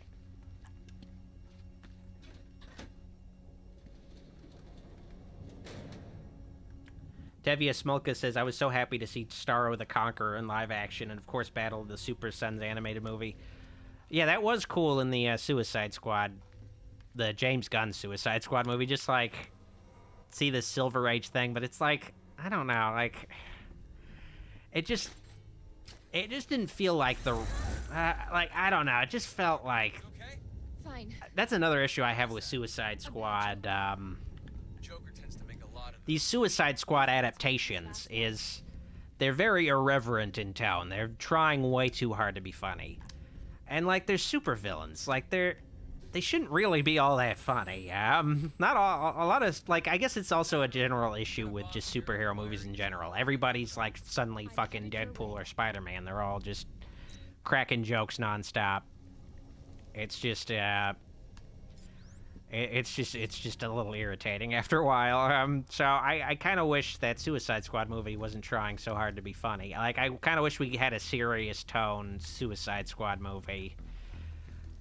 That, oh, fuck, I just realized I have a time limit. All right.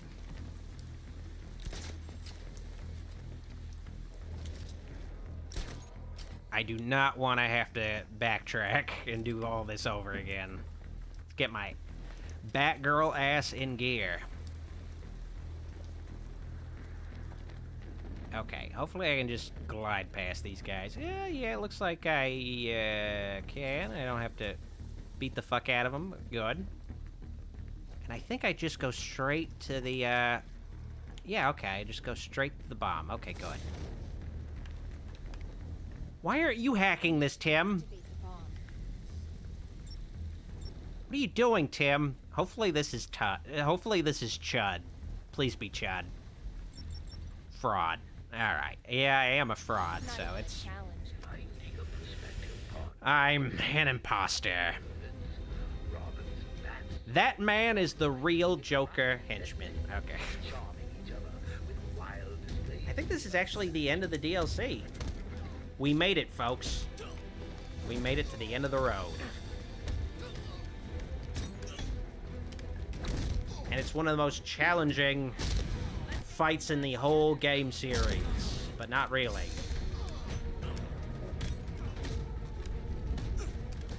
Okay.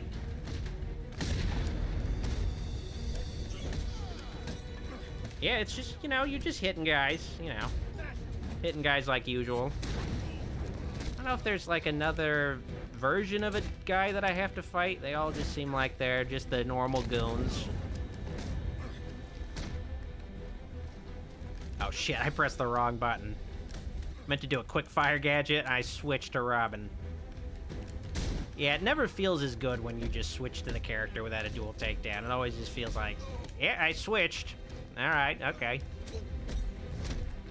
Man, imagine if they made a Batman and Robin game where you, like, throughout the game, you can't, like, it's like the Suicide Squad game where you could just switch between them on the fly. That'd be cool. Maybe have a co-op option. That would have been so much better than that Suicide Squad game that did end up happening.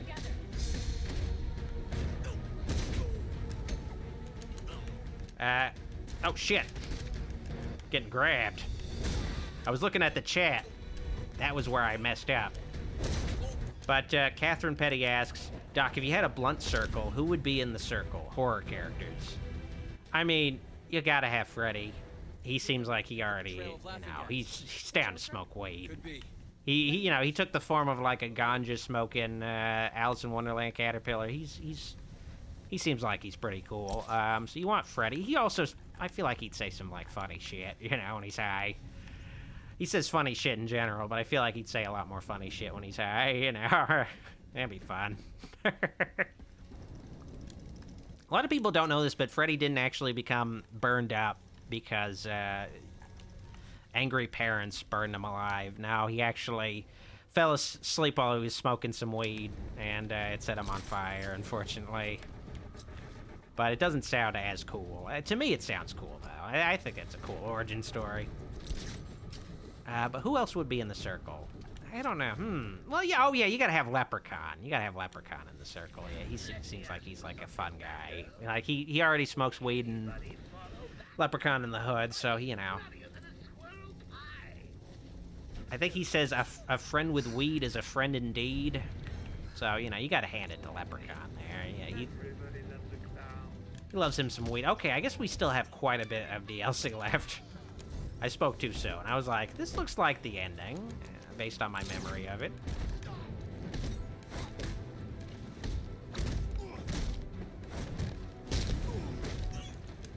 Tevya asks, how do you feel about Brainiac being the main villain in the Suicide Squad game? I don't really know what to feel about it yet, just because I haven't really encountered Brainiac yet. So I couldn't really tell you, well, how they handle him is pretty damn good, because I don't know. So far, I've just been fighting purple aliens on rooftops the whole game. Just flying around, shooting them. That's it, I don't know. Hopefully, at least Brainiac's cool in it. I don't know. I don't even know what he looks like. I've just seen his, like, giant skull ship thing. Like, I don't know what his deal is in the game. Like, I don't like the fact that he, I don't know, so effortlessly brainwashed all the Justice League members. Like, hey, I don't know, that sucks.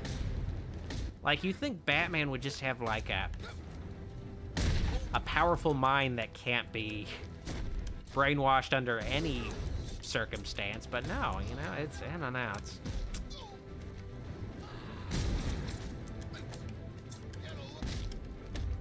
How many of these guys are there? Damn. Hopefully those guys don't drown. That would suck.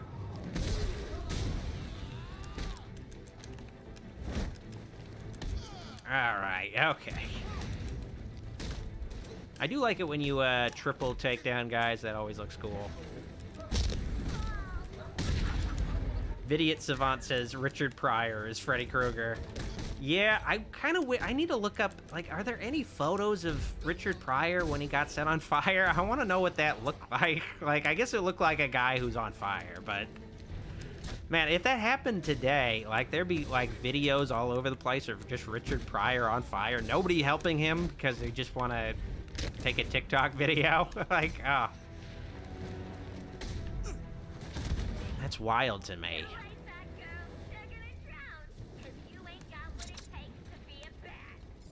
Alright, what do I do to stop them from drowning?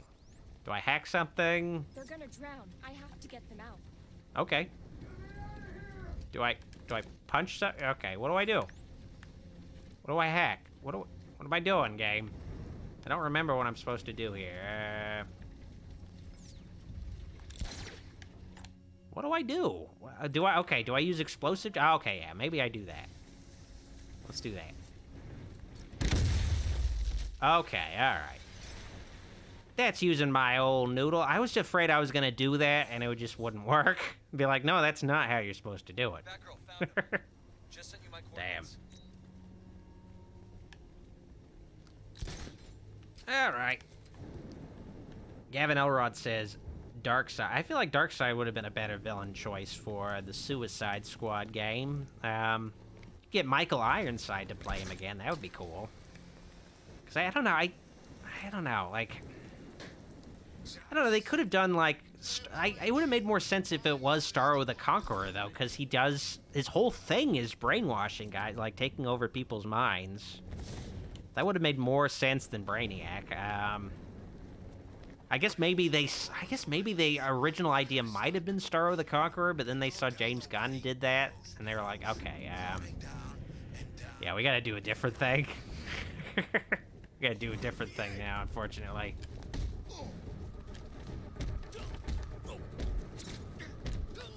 And by a different thing, I mean the same thing, but I guess just with a different character, because that's Rocksteady's whole thing, is, you know, okay, we're gonna do Red Hood, but we're gonna call him Arkham Knight. Just do it different but same thing. That's our whole deal when we write our own games and don't have Paul Dini write them for us. Gunnar Barker asks, I'm back. What did I miss? Well, I don't know when you left, so I couldn't tell you, but, I'm playing as Batgirl now, and, Batman is now like a demonic, scarecrow monster guy. Temporarily, of course. Hopefully the Suicide Squad game at least has, like, a DLC that actually shows actually shows Batman joining the Justice League or something, just to have it feel somewhat earned. Idiot Savant says, where is Aquaman in the Suicide Squad game? Yeah, that's actually weird that there's no Aquaman. Like, King Shark mentions Atlantis, but he's just, I haven't heard him get mentioned yet. You'd think he'd be like one of the main Justice League members, but no, he's just not there.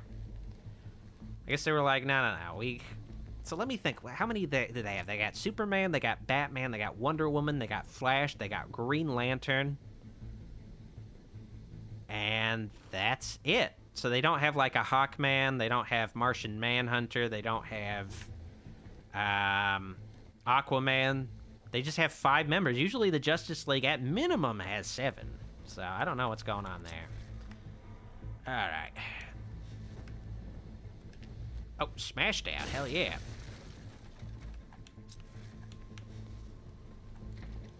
Tevia Smolka says, where's Martian Manhunter in this Justice League? Yeah, I guess maybe they're like, well, he's an alien, so we want to make it like in our Arkhamverse. They haven't even encountered aliens yet. This is their first alien encounter ever with Brainiac. Well, oh, I've almost forgot Superman's a fucking alien. Yeah, Superman's an alien. Yeah, Superman's an alien. So they have encountered aliens, but they've been nice so far. Been nice guys. It's their first evil alien. I don't know. I don't know what the line of thinking was then. I don't know.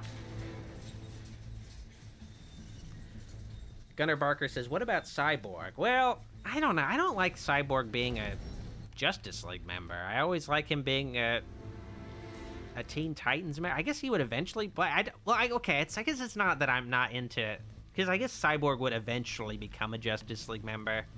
But I don't like him being a founding Justice League member, like part of, like, I don't know. I don't like the fact that they went in that direction.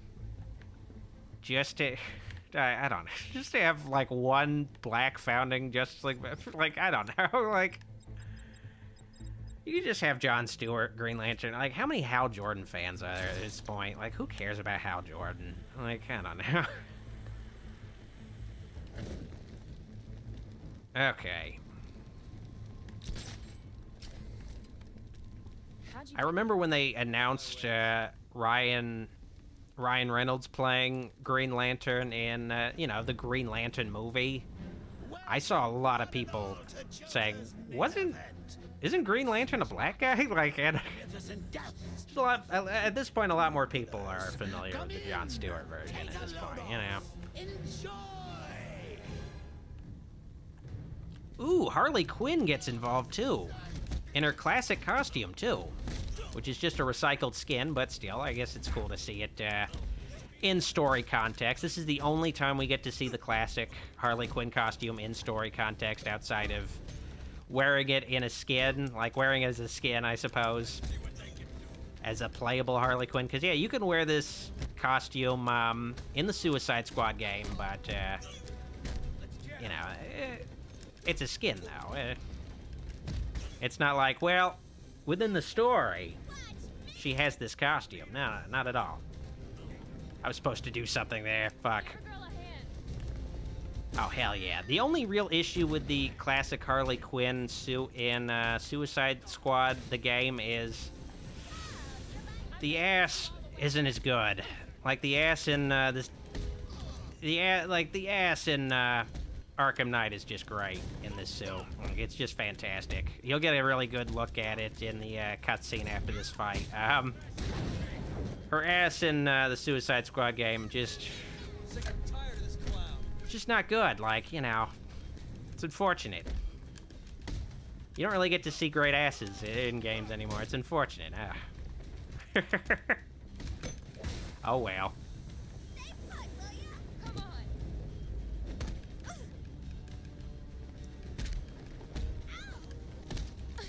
Oh my god. I am really dropping the ball. This is the final boss battle. I am just like phoning it in because I'm like looking at the chat. I'm not using my counter at all.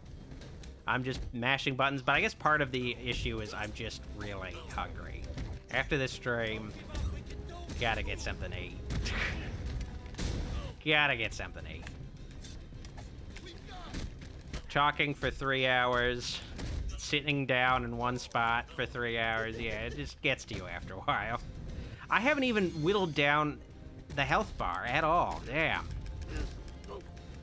And my health bar is really low. I don't know if I have a lot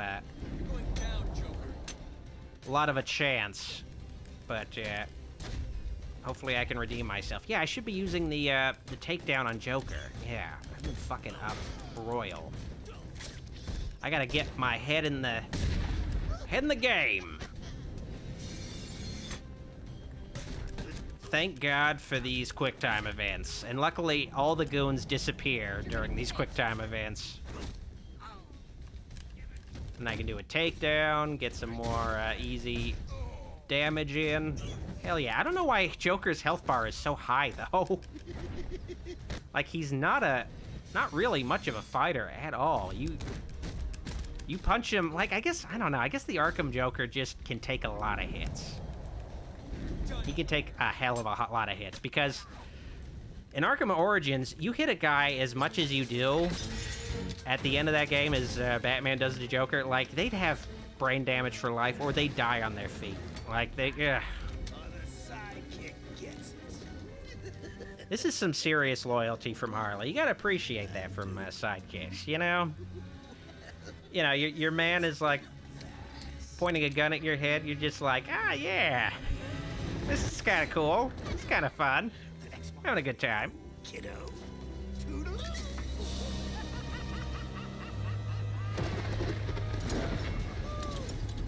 It would have been kind of cool if this led directly into Arkham Asylum's story, but it doesn't, unfortunately. Man, Harley is fucking caked up for this DLC. Because, like, at the beginning of Arkham Asylum, Joker escapes, and then he gets caught super easily, so, you know, it doesn't really line up, if only. Yeah, and also, because, you know, Batgirl still has the use of her legs, too, so.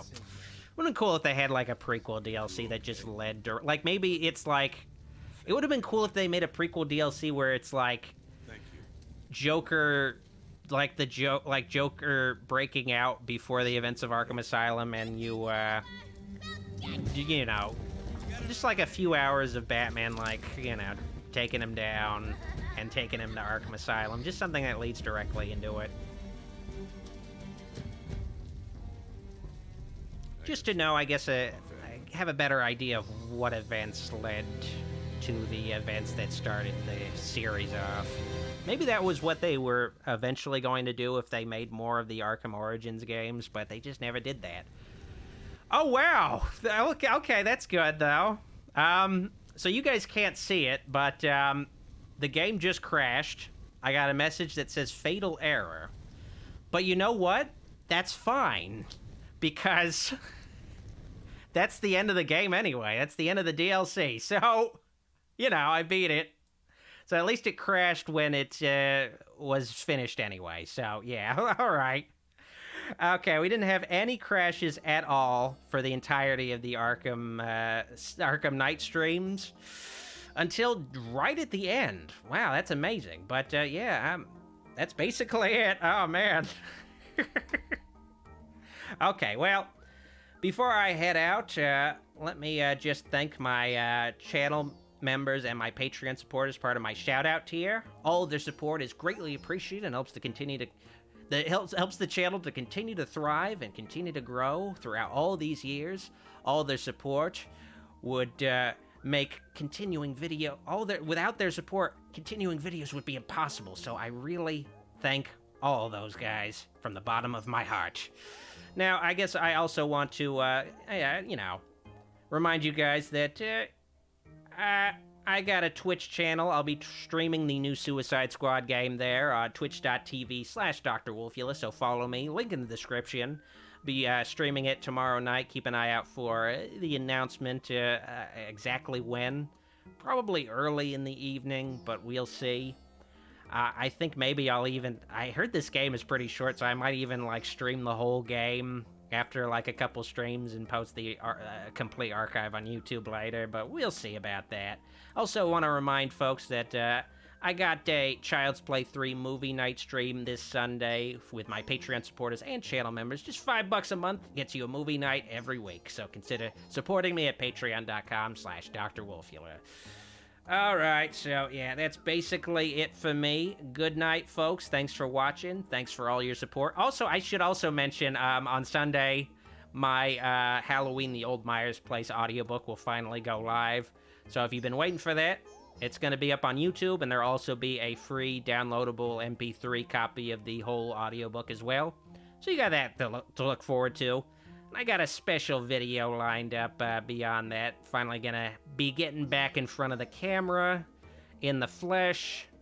I know there's been a lot of Toon Me for a bit. I did admittedly get really burned out after that Mean One video. That was a long, complicated video.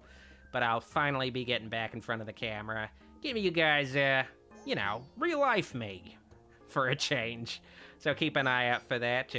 Alright, good night, folks. Pleasant screams. Catch you guys next time. Dr. Wolfula signing out. Bye-bye.